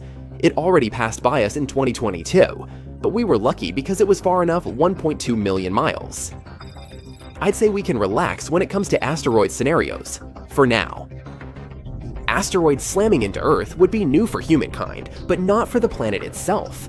As I said, there weren't many of those big ones, but they still had enormous consequences. The first one that comes to most people's minds is, of course, the dinosaur asteroid, as big as a mountain, that struck our home planet around 66 million years ago, near Mexico's Yucatan Peninsula. It was chaotic. Global firestorms and tsunamis were all over the place. Dust was blocking out the sun, and vaporized rock released sulfur, which then led to acid rain and the acidification of the oceans. But there was an even bigger fella that came before that one. Around 2 billion years ago, a gigantic asteroid crashed into our planet and left a massive crater in South Africa, the one we know today as the Vredefort crater. And it seems this asteroid might have been even bigger than we all originally thought, twice as wide as the space rock that erased dinosaurs. The Vredefort crater is confirmed to be the biggest visible crater on Earth, with a diameter of about 99 miles. It used to be even bigger when it first formed though, maybe even 155 to 174 miles across. It's hard to figure out its true size because the crater has been eroding for the past 2 billion years. Think of it like slicing off layers from the rim of a bowl. The diameter gets smaller with each slice. When the asteroid, 7.5 miles wide, that wiped away dinosaurs hit Earth about 66 million years ago, it caused massive destruction. Forest fires, acid rain, tsunamis, and so much ash and dust that it changed Earth's climate. This all made about 75% of life on our planet extinct. The asteroid that created the Vredefort crater was not only bigger, but it also traveled at a higher speed, which means the consequences there would have been even worse. But it happened a long time ago, and living beings were different back then. Maybe it was some bacteria that didn't even notice that something unusual was happening. Earth is not the only one. Lots of impacts have happened across our solar system too. For example, in our close neighborhood. Yup, moving to Mercury and its massive crater called the Caloris Basin. It measures about 950 miles across, which is more than the state of Texas. There's a ring of towering mountains around the crater which makes it look even more impressive. You can see different colors in the mosaic image of the Caloris Basin. They tell us more about the geology of the basin. The orange parts represent lava that once flooded the basin. These lava flows covered the original surface and added this specific orange hue. And after the lava flooded the basin on Mercury, smaller craters formed on top of the lava surface. These craters dug into the ground and uncovered the material hidden beneath the lava. Some of this material is blue in color, and this blue stuff could be a clue about what the original floor of the basin had looked like before the lava covered it. Venus, the hottest planet in our solar system, has a thick atmosphere that comes with a pretty good defense system against space rocks. It's it's so dense that it burns up most meteors before they even reach its surface. As a result, you won't see as many visible craters on Venus as on other rocky planets in our solar system. But Venus still has some scars that can tell us about some serious impacts that happened there, and one of the biggest scars we know about is Meade Crater. It's enormous, about 170 miles in diameter. The inner floor of this crater is relatively flat and kind of brighter than its surroundings. It's possible that the crater ended up filled with a mixture of melted rock after the impact, and maybe even lava from volcanic activity on Venus. Want to get an idea of what Earth might look like without its protective layer called atmosphere? Just take a look at the Moon. Its surface is littered with impact craters. This Tycho is one of the craters you'll easily notice on the Moon. When you look at the full moon, you can spot it as a distinct circle with bright rays that radiate outward, slightly off-center on the lower left side of the moon. This crater, 53 miles wide, has a beautiful central peak in the middle that's topped with an intriguing boulder. The size of this boulder is impressive. It would fill about half of a typical city block here on Earth. When talking about craters, we definitely can't leave out Mars. The red planet has a much thinner atmosphere than Earth. When spacecraft approach Mars, they rely on the planet's atmosphere to slow them down as they enter it. And indeed, the atmosphere helps slow spacecraft down during landing, but it's still not thick enough to completely protect Mars from all those space rocks that are coming all the time. From July to September 2018, a dark spot appeared on the southern pole of Mars. It consists of two distinct patterns. A theory says that the bigger, lighter-colored blast pattern can be the result of an impact shock wave scouring the ice surface. The impact generated winds that spread out and scoured the ice. The inner blast pattern, which is darker in color, occurred because the impacting object managed to penetrate the thin ice layer. As it hit the surface, it sent dark sand and debris flying in all directions. Hold on to your hats, folks, because we're about to embark on an incredible journey. With the help of super smart scientists and their studies, we've asked AI to take us back a mind-blowing 2 billion years in time and show us what our awesome Earth looked like. So buckle up and let's find out. Once upon a time, way back when Earth was just a baby, around 4.5 billion years ago, hopping into a time machine and paying a visit would have been a big mistake. The whole place was a hot mess. First of all, the ground was still all gooey and molten, so landing your time machine would have been a major risk. Now, as soon as you tried to get out, you would see a completely different Earth compared to what we know today. The landscape is a patchwork of rugged mountains, sparkling seas, and vast stretches of land. Picture massive volcanoes erupting in fiery bursts, shooting gases and ash into the air. It's like a crazy fireworks show. And even if you had a fancy new machine that could hover and had special shields to handle the heat, you'd still have a hard time breathing. You see, the early Earth's atmosphere is a bit moody. Thick clouds hang in the sky, casting mysterious shadows on the land below. The air is as thin as a whisper and filled with all sorts of interesting gases, like hydrogen and helium. Carbon dioxide swirls around, giving everything a vibrant green hue. Water vapor drifts through the air, creating a sense of humidity and a refreshing mist. Oh, and there might be a hint of ammonia and methane just to keep things interesting. Lots of cool gases, huh? But wait, there's something missing. Oxygen. So if you take a deep breath, you won't feel that familiar rush of air filling your lungs. On land, there are no lush forests or towering trees just yet. Instead, you find rugged, rocky terrains. Some of these ancient rocks bear the marks of intense forces, collisions and earthquakes that have shaped the land over millions of years. But amidst all this ancient beauty, something amazing is about to happen. Life, in its early stages, is evolving and preparing for its grand entrance. Simple organisms like algae and bacteria rule the scene. They thrive in the oceans, using the abundant carbon dioxide to grow and multiply. The waters are teeming with activity, with colorful microscopic life forms buzzing around like a busy city. These tiny organisms are working hard, releasing oxygen as they go about their business. They're like little factories, slowly changing the composition of the atmosphere. So this is what the early Earth looks like, more or less. But why was it so nasty? And how could it have changed so much since then? You see, Earth's heat came from all sorts of crazy things happening during its formation. First off, there was some serious heat already packed into the objects that came together to make our planet. Then, as Earth grew bigger and stronger, its gravitational force got a major power boost. It pulled in more stuff, but it also gave Earth a massive bear hug, squeezing everything tightly. And you know what happens when things get squeezed? They heat up like a pressure cooker. This crazy heating had a huge impact on Earth's structure. Picture Earth as a mixed-up bag of rocks, metals, and minerals. But as things heated up, the rocks and metals got so toasty that they melted. And guess what? The denser metals sank to the center and became Earth's core, while the lighter rocky stuff floated up to become the crust and mantle. It was like Earth decided to unmix itself, creating separate layers. Scientists call this wild separation differentiation. But the heating didn't stop there. With all this mixing and moving around, Earth got even hotter. It was like turning up the heat in a giant planetary oven. All this crazy heat had some serious consequences. Earth's high temperature made everything super speedy.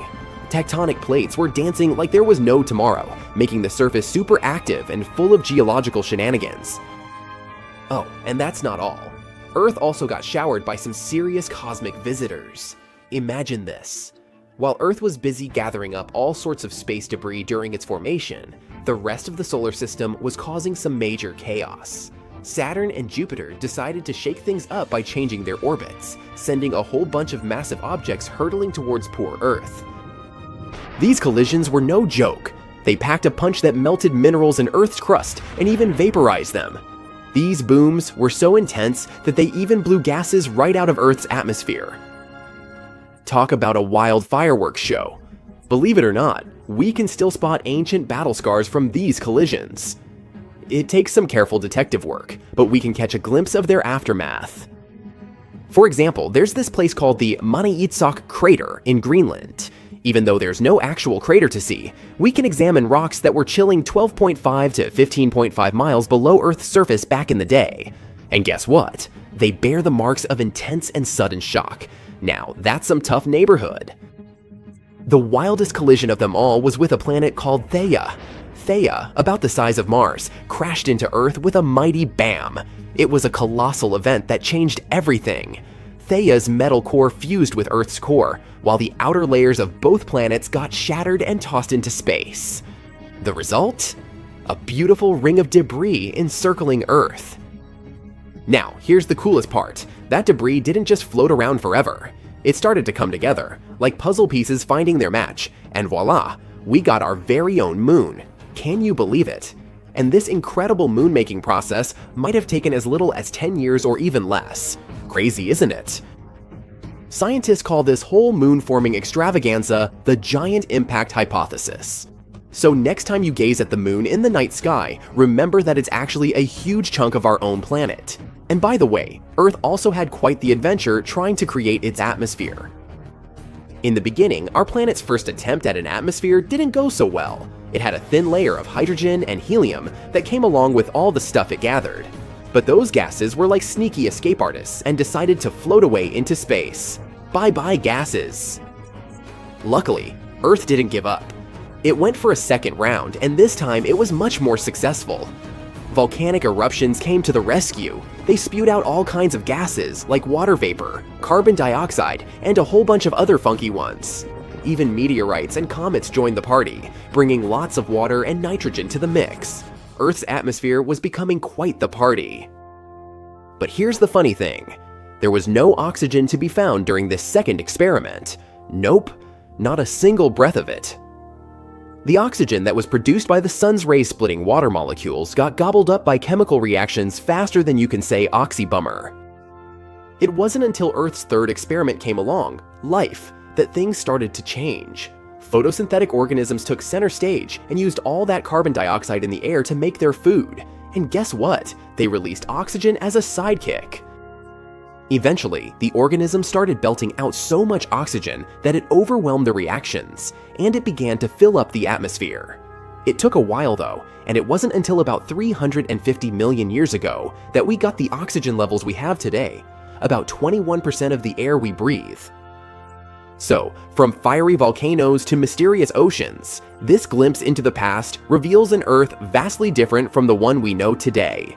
It's fascinating to explore the ancient landscapes and imagine the early stages of life taking shape. Thanks to AI, we can catch a glimpse of Earth's remarkable history and appreciate the wonders of our ever-changing planet. So stay tuned for more interesting journeys. Space, the final frontier. It's a vast and mysterious expanse that has fascinated us for centuries. But as much as we've learned about it, there are still plenty of things that we've been lied to about when it comes to space. Let's take a look at some of the biggest lies we've been told about this topic. First off, we have the idea that space is just this pristine, untouched wilderness. But that's not exactly true. We've been littering space with our debris for decades. Everything from old satellites to rocket parts. In fact, there are over 20,000 pieces of debris orbiting Earth right now, and they're causing all sorts of problems for future space missions. So if you're planning on visiting space anytime soon, watch where you go. You never know what kind of garbage might be floating around. Did you know that the sun is not actually yellow? It's green. Well, kind of. You see, scientists measure the temperature of a star by the color spectrum it emits. Cooler stars appear red, while the hottest of stars look blue. Our sun emits most of its energy at a wavelength that's close to green, but because it emits other wavelengths too, all these colors mix together, and your eyes see this vibrant mixture as white. From Earth, however, the sun looks yellow because our atmosphere is really good at scattering blue light. If our star was actually yellow, Earth would become a frozen rock, and we'd all be polar bears. Plus, the sun isn't on fire for real. It's a big ball of gas made mostly of hydrogen and helium, and it works more like a gigantic nuclear reactor, constantly fusing hydrogen atoms to create helium inside its core. This process releases enormous amounts of energy, and that's why the sun is so hot. Oh, and speaking of setting things on fire, explosions in space aren't real. Sorry, Star Wars fans. A spaceship can't go down in a violent blast because there is no air out there in space. No air means no oxygen, and no oxygen means no fire.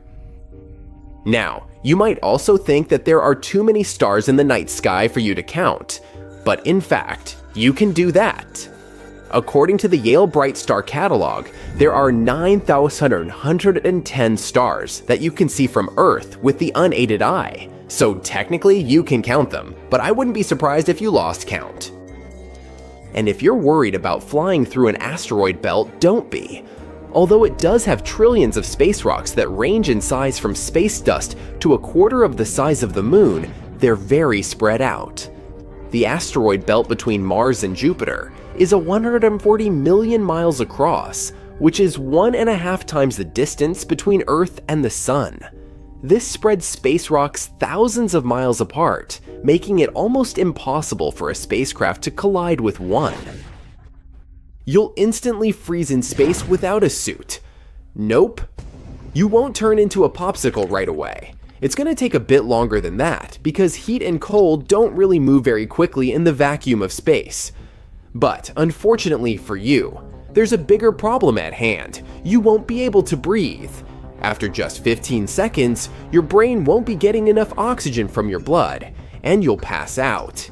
And then, after just 2 minutes, it's curtains for the rest of your organs. So in short, if you find yourself playing astronaut without a spacesuit, it's game over pretty quickly. Did you know that space doesn't have any temperature at all? That's because the temperature is defined by the speed at which particles move and the amount of energy they have. In the true vacuum of space, there are no particles to move around, making it temperatureless. Of course, some parts of space are really hot, like areas around stars. But the further away you get from stars, the more spread out particles are, making those areas of space pretty chilly. Number 9 is our planet's shape. No, it's not flat, but it's not a perfect sphere either. Yeah, it bulges at the equator because of our planet's wild spin. It's like Earth is doing its own little dance. And because of this bulging, launching spaceships from the equator is much easier than from the poles. Now, when it comes to sound in space, it's a bit of a tricky situation. You might think that no one can hear you scream, but that's not entirely accurate. The thing is, sound needs something to travel through, like air or water. In space, things are super spread out. So all those epic space battles and galactic explosions would be completely silent. Yet, there are some places in space with enough particles for sound to travel through. For example, you can hear the black hole at the center of the Perseus galaxy cluster. Another myth is about zero gravity. That's not a thing. There's still some gravity hanging around the International Space Station, about 90% of what we feel on good old Earth. But astronauts get to float around because they're basically free falling around the planet. And let's be real, Hollywood's version of space travel is not the fact. Sure, orbits are a thing, but different altitudes mean different speeds, so moving from one orbit to another isn't exactly a walk in the park. You can't just push yourself in the right direction and hope for the best. You gotta take those orbital velocities into account. This reminded me of the 2013 movie Gravity and how Sandra Bullock tried to survive in space. Hollywood sure added up some fuel to these myths. Yet again, who can blame them? Back in 1976, NASA's Viking 1 spacecraft snapped a photo of a curious rock formation on Mars that looked suspiciously like a face. Some folks out there claimed that it must have been proof of extraterrestrial life on the red planet, but NASA had a different take. According to the space agency, the face was nothing more than a bunch of rocks piled up in such a way that the shadows they cast created an illusion of facial features. It turns out it was just a regular hill that got a little too much credit for being photogenic. The solar system stays in place. Lee. It's zooming through space at a speed of 140 mph, which means that it's whizzing through the cosmos faster than a cheetah chasing its prey. It takes 230 million years for the solar system to complete a full orbit around the Milky Way. It's a good thing it isn't getting a speeding ticket because that would be one astronomical fine. Without the sun, planets would be pretty chilly. We're talking temperatures as low as 455 Rossif Fahrenheit. Brrr. But with the sun around, the planets get to enjoy much more livable temperatures. Of course, not all planets are created equal. Mercury, for example, is the closest to the sun. Venus, on the other hand, is farther away, but somehow manages to be even hotter than Mercury. The distance from the sun isn't the only factor that affects a planet's temperature. Other things, like the planet's size and reflectivity, also come into play. So, Mercury being the hottest planet in our solar system is a false proposition. No, just because it's the closest one to the sun doesn't mean it's the hottest. Even though we've been deceived in some ways, that doesn't make space any less amazing. It's still a vast, beautiful, and utterly fascinating part of our universe, and there's still so much we have yet to discover. Who knows? Maybe one day we will really discover little green people out there, or maybe we'll find something even more incredible. Until then, we'll just have to keep dreaming and exploring. There you got 14 things on our list. Do you have any other space myths to debunk? Do you recognize this majestic world? The second largest planet from the sun? Check. A gas giant with a hazy yellow-brown appearance? Check. 7 huge intimidating rings? Check. You're right, it can't be anything else but Saturn. And recently, the Hubble Space Telescope has made an astonishing discovery. Apparently, the planet's rings have been doing something to the planet for a long time. A new study has revealed that these iconic rings are heating Saturn's upper atmosphere.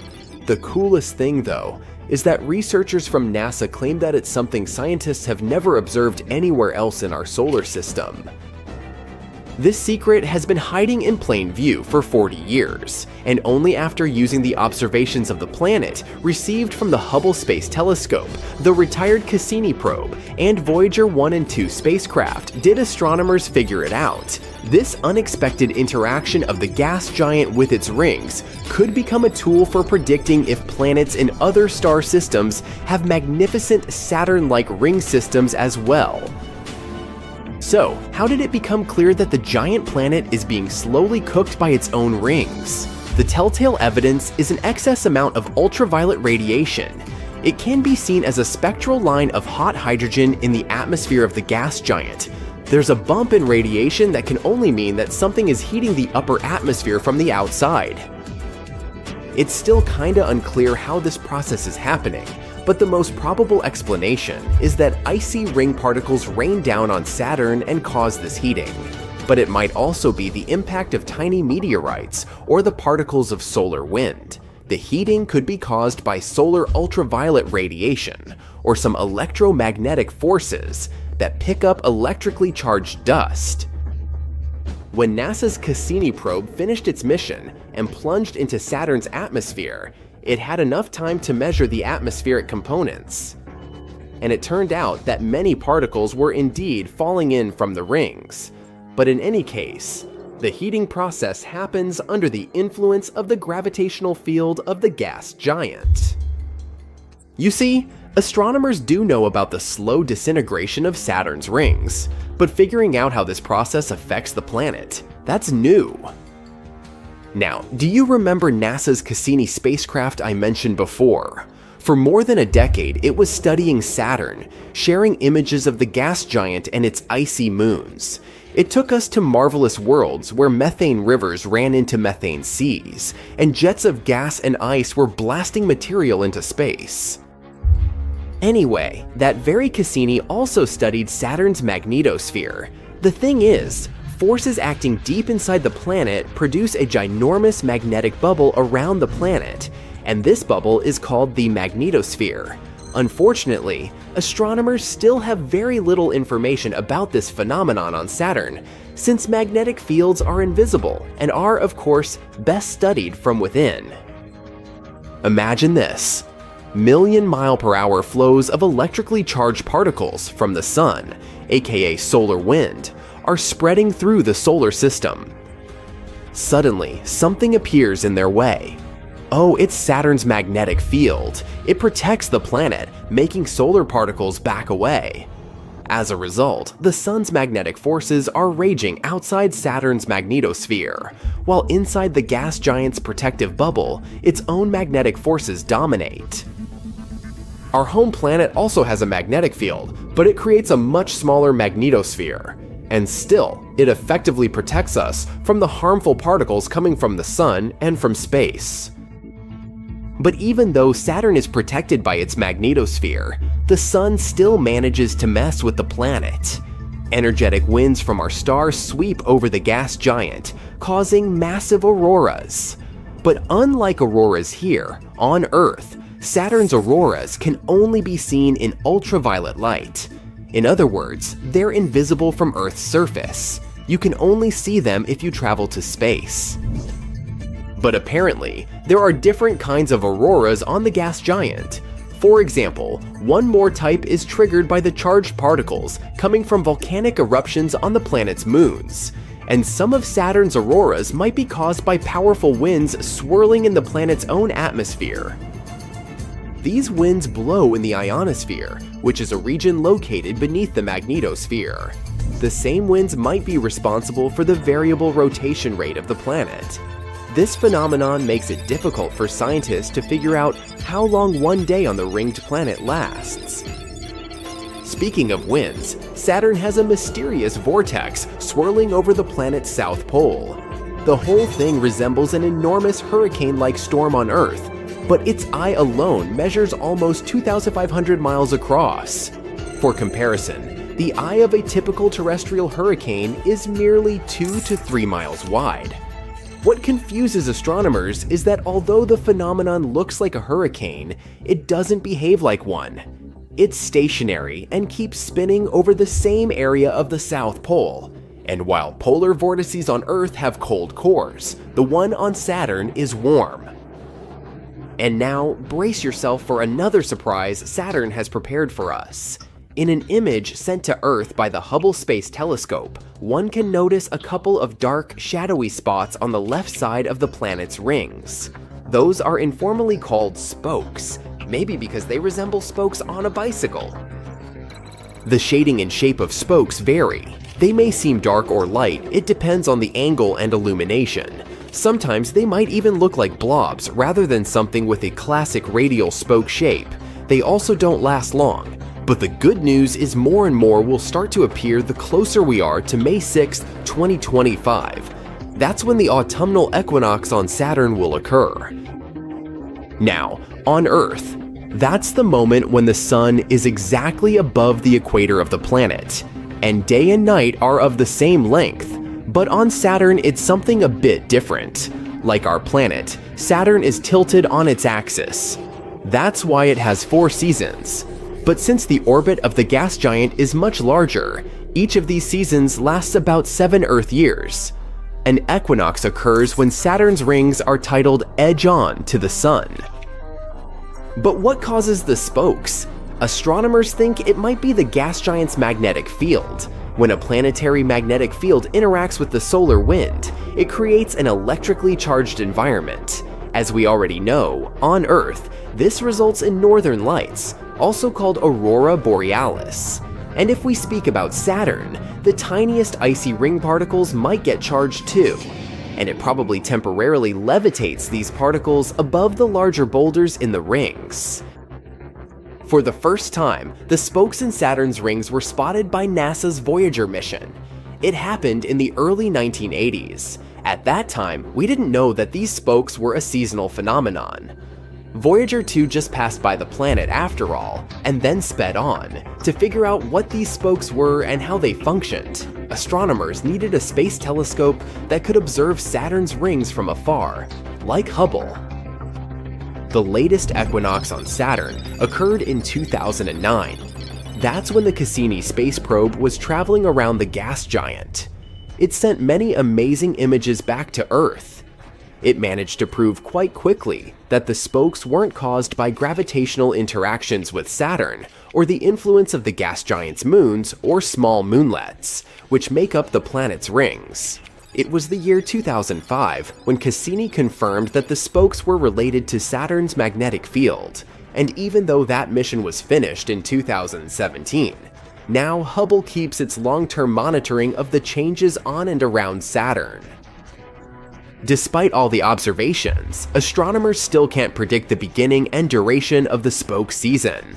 Luckily, Saturn's prominent rings are a perfect laboratory for studying this phenomenon, because even though other gas giants in the solar system also have rings, those are not so visible, and scientists don't know whether spokes occur on those planets. Tell me the truth. You probably think that Earth's magnetic field is caused by a big ball of solid iron in the middle of the planet, right? Yep, I mean the inner core. But the problem here is that in the inner core, the temperatures are so high that the very magnetism of iron itself is changed. Once such a temperature, which is called the Curie point, is reached, atoms aren't able to align to a magnetic point anymore. So, in reality, Earth's magnetic field is created by the swirling outer core, and magnetism there is more than 50 times greater than it is on the surface. The liquid iron in the outer core conducts electricity perfectly, which helps it create electrical currents driving the magnetic field. Without it, our planet wouldn't be able to hold on to its atmosphere. As a result, we'd lose our main protection from extremely dangerous space radiation.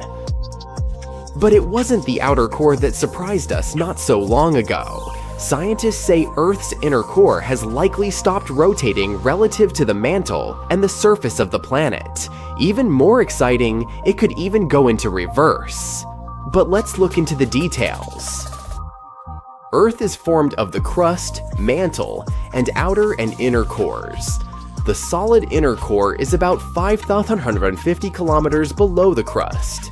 It's separated from the semi-solid mantle by the liquid outer core. Yep, the one thanks to which we have the magnetic field.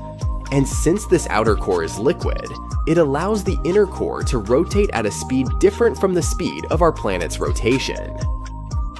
Earth's core has a radius of 3,540 kilometers and is almost as large as Mars. It mostly consists of iron and nickel, and makes up around 1/3 of Earth's mass. The spin of the inner core is powered by the outer core. It turns out that the slowing of the core started in 2009. Since that time, seismic records, which had previously been changing continuously, have shown little difference, and it makes scientists conclude that the inner core's rotation has paused. But we're nowhere near the scenario of a disaster movie. Apparently, the inner core taking a temporary break is part of its 70-year-long cycle. During this cycle, the core switches directions every 35 years or so. This might influence Earth's magnetic field and the length of the day, but some researchers are skeptical about it, and some scientists even go as far as to say that the inner core isn't moving at all. Okay, but what would happen if Earth's core indeed stopped rotating? Well, if it was the solid inner core, the answer would be nothing dramatic. Even if it didn't just reverse the direction of its movement, like it's doing at the moment, but stopped altogether, it would just impact the speed of Earth's rotation. It'd slow down, making our days longer. Plus, with time, it could probably degrade our planet's magnetic field, and it would be bad news. But not as bad as they would be if the outer core stopped spinning. As you already know, without this layer's rotation, Earth would have to kiss its magnetic field goodbye, and that's how the downfall of the planet would begin. Things would start getting shaky, the tectonic plates would begin to slam into each other. You know, like when you're going by bus, and the driver suddenly hits the brakes, and you end up flying into other unfortunate passengers. Yeah, like that. The sudden collision of tectonic plates would trigger destructive earthquakes along the plate boundaries all over the world. They would wipe buildings, bridges, and roads off the face of the Earth. Water systems, electricity, and phone lines would also be destroyed. But the worst would be yet to come. Without the protective magnetic field, cosmic radiation would start hitting the surface of our planet. These high-energy particles coming from the sun would come in contact with oxygen and nitrogen in our atmosphere, effectively destroying our ozone layer. This would allow even more cosmic rays to reach the surface of Earth. The radiation would damage all kinds of electronic devices and disable power grids. And the consequences would be disastrous not only for people, but for all forms of life on Earth. The stationary core would make navigating the planet more difficult. People would have to start using trail maps again, since compasses would become useless. But it would also make it harder, if not impossible, for migratory animals to find their way.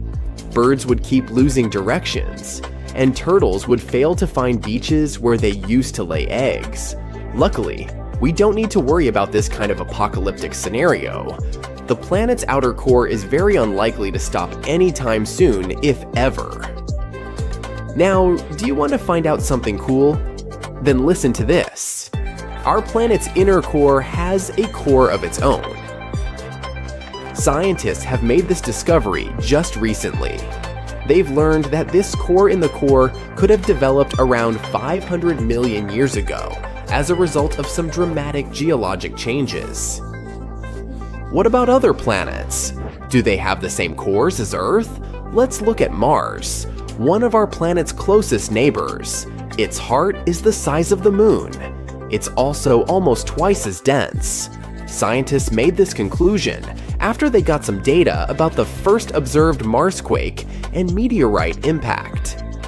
Both these events were captured by NASA's InSight lander, which had been monitoring seismic activity on the red planet for 4 years.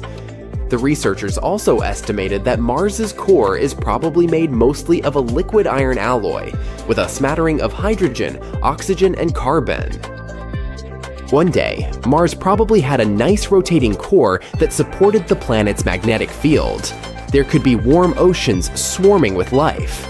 But then something must have happened, and on one terrible day, the red planet's core froze in place. It could have led to the weakening of Mars' once strong magnetic field. Its atmosphere was taken away by powerful solar winds, hitting the planet at a speed of several hundred miles per second, and the red planet turned into a lifeless dry desert. Now, what about gas giants? Let's take the largest and the most massive planet in the solar system, Jupiter. It's twice as massive as all other planets of the solar system combined. Almost 1,300 Earths could fit into this huge thing. Jupiter also has the shortest day in the solar system. It lasts a mere 10 Earth hours. At the same time, the gas giant needs 12 Earth years to complete an orbit around the Sun. Jupiter most likely appeared at the same time when the rest of our star system formed, about 4.5 billion years ago. Probably the coolest thing about this gas giant is that it has the same ingredients as a star, but unfortunately, or should I say luckily, it hasn't grown massive enough to ignite. Scientists don't know for sure what Jupiter's core looks like. According to most theories, the gas giant has a dense core made up of heavy elements. During its formation, it was probably a collection of debris, icy material, and other small objects, like comets and asteroids, zipping around. Thanks to their mutual gravity, these bits of matter clumped together, forming larger chunks which later turned into Jupiter's core. At one point, it became massive enough to start attracting hydrogen and helium. More and more gases accumulated around the core until what we today know as Jupiter appeared. There's also a possibility that Jupiter doesn't have a core at all, or it might have existed once, but since then, it has eroded away. Hopefully, we'll find out the answers to these questions soon enough, since Juno, NASA's space probe, is orbiting Jupiter, collecting data about its gravitational and magnetic fields. So, what about the gas giant's magnetic field, you may ask? Does it even exist? Oh, don't worry. Jupiter is surrounded by a ginormous magnetic field called the magnetosphere. So the idea of panspermia is that life can travel through space naturally, like seeds being spread around the universe. It's been debated for ages, but we didn't have any proof until recently. Now, with new discoveries and research, we're taking it seriously.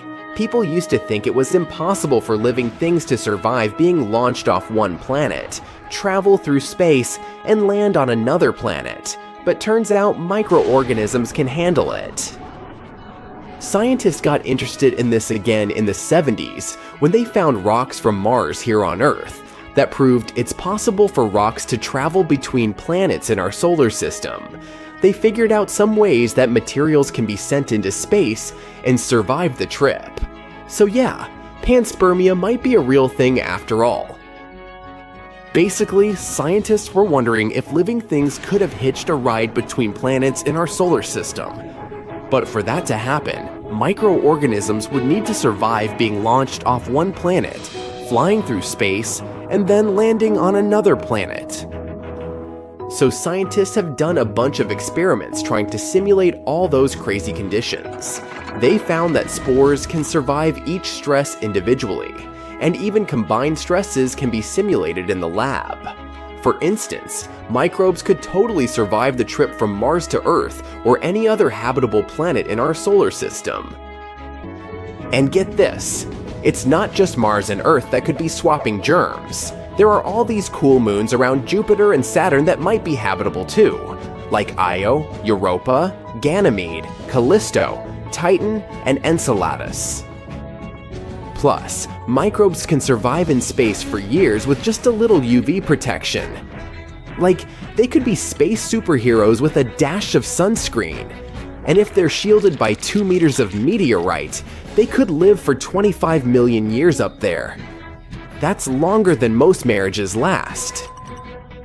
But wait, it gets crazier. Scientists found microbes on Earth that were brought back to life after 250 million years.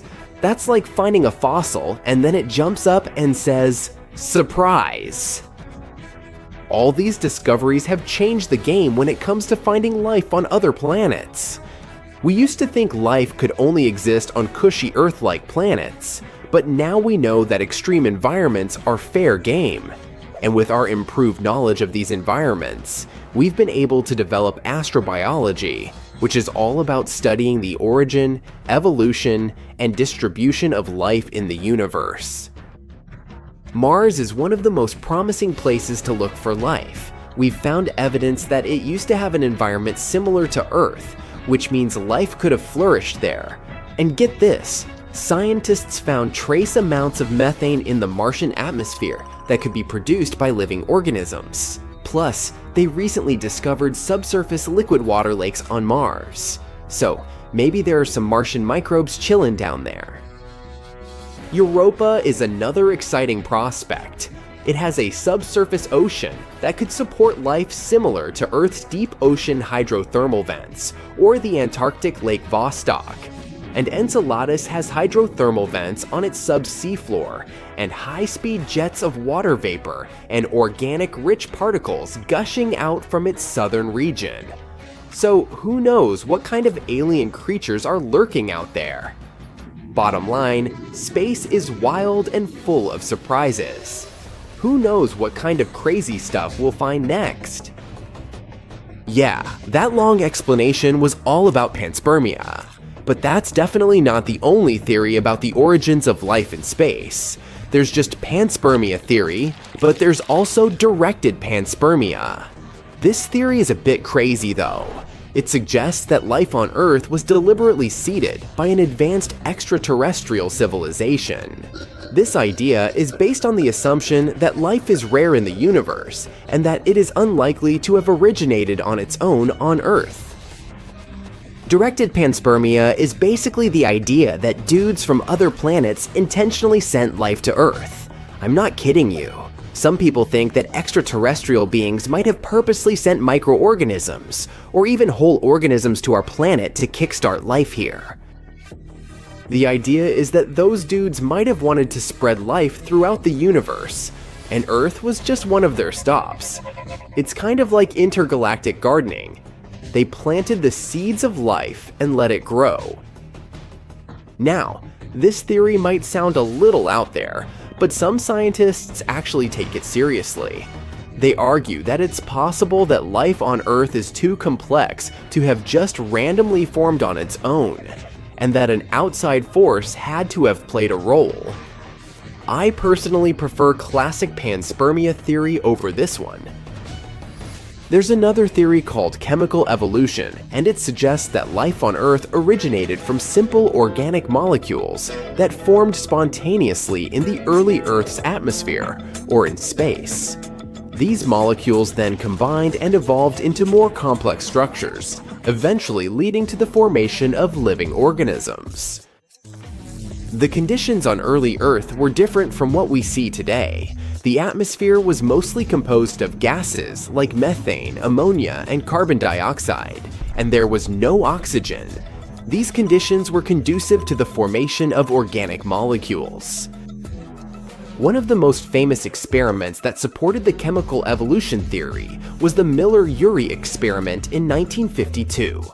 In this experiment, Stanley Miller and Harold Urey simulated the early Earth's atmosphere in a laboratory and produced amino acids, which are the building blocks of proteins. This experiment demonstrated that organic molecules could be formed from simple inorganic compounds under conditions similar to those found on early Earth. Over time, these simple organic molecules combined and evolved into more complex structures, eventually leading to the formation of living organisms. This process is believed to have taken millions of years and involved many intermediate steps. While chemical evolution is still a theory and there are still many questions to be answered about the origins of life, it provides a plausible explanation for how life could have arisen from non-living matter. Hey, ready for the next theory? Meet hydrothermal vent theory. This one suggests that life on Earth originated near hydrothermal vents on the ocean floor. These vents provide a unique environment where chemicals and minerals mix with hot water, creating conditions that could have supported the formation of organic molecules and the evolution of life. This theory is another idea about how life could have started on Earth. Basically, it suggests that deep under the ocean, there are these hot vents where water heated by the Earth's core comes out. These vents are full of minerals and chemicals that could have provided the perfect conditions for life to begin. Scientists think that the first living organisms could have started around these vents, using the chemicals and minerals to create energy. Over time, these organisms evolved and spread out into other parts of the ocean, the hydrothermal vent. Theory is still being studied and debated, but it's an exciting idea that could help us understand how life began on our planet. The last, but not the least, RNA world hypothesis. This theory suggests that RNA, aka ribonucleic acid, was the first self-replicating molecule that led to the evolution of life on Earth. RNA is capable of both storing genetic information and catalyzing chemical reactions, making it a possible precursor to DNA and proteins. Basically, the name of this hypothesis is a fancy way of saying that life on Earth might have started with a molecule called RNA. RNA is like a cousin to DNA, which is what makes up our genes. Scientists think that RNA might have been the first molecule that could make copies of itself, which is a key part of how life works. The idea is that in the early days of Earth, there were all these chemicals and stuff floating around, and somehow these chemicals combined to make RNA. Then, because RNA could make copies of itself, it started to spread and evolve into more complex forms of life. It's still just a theory, but it's a pretty cool one,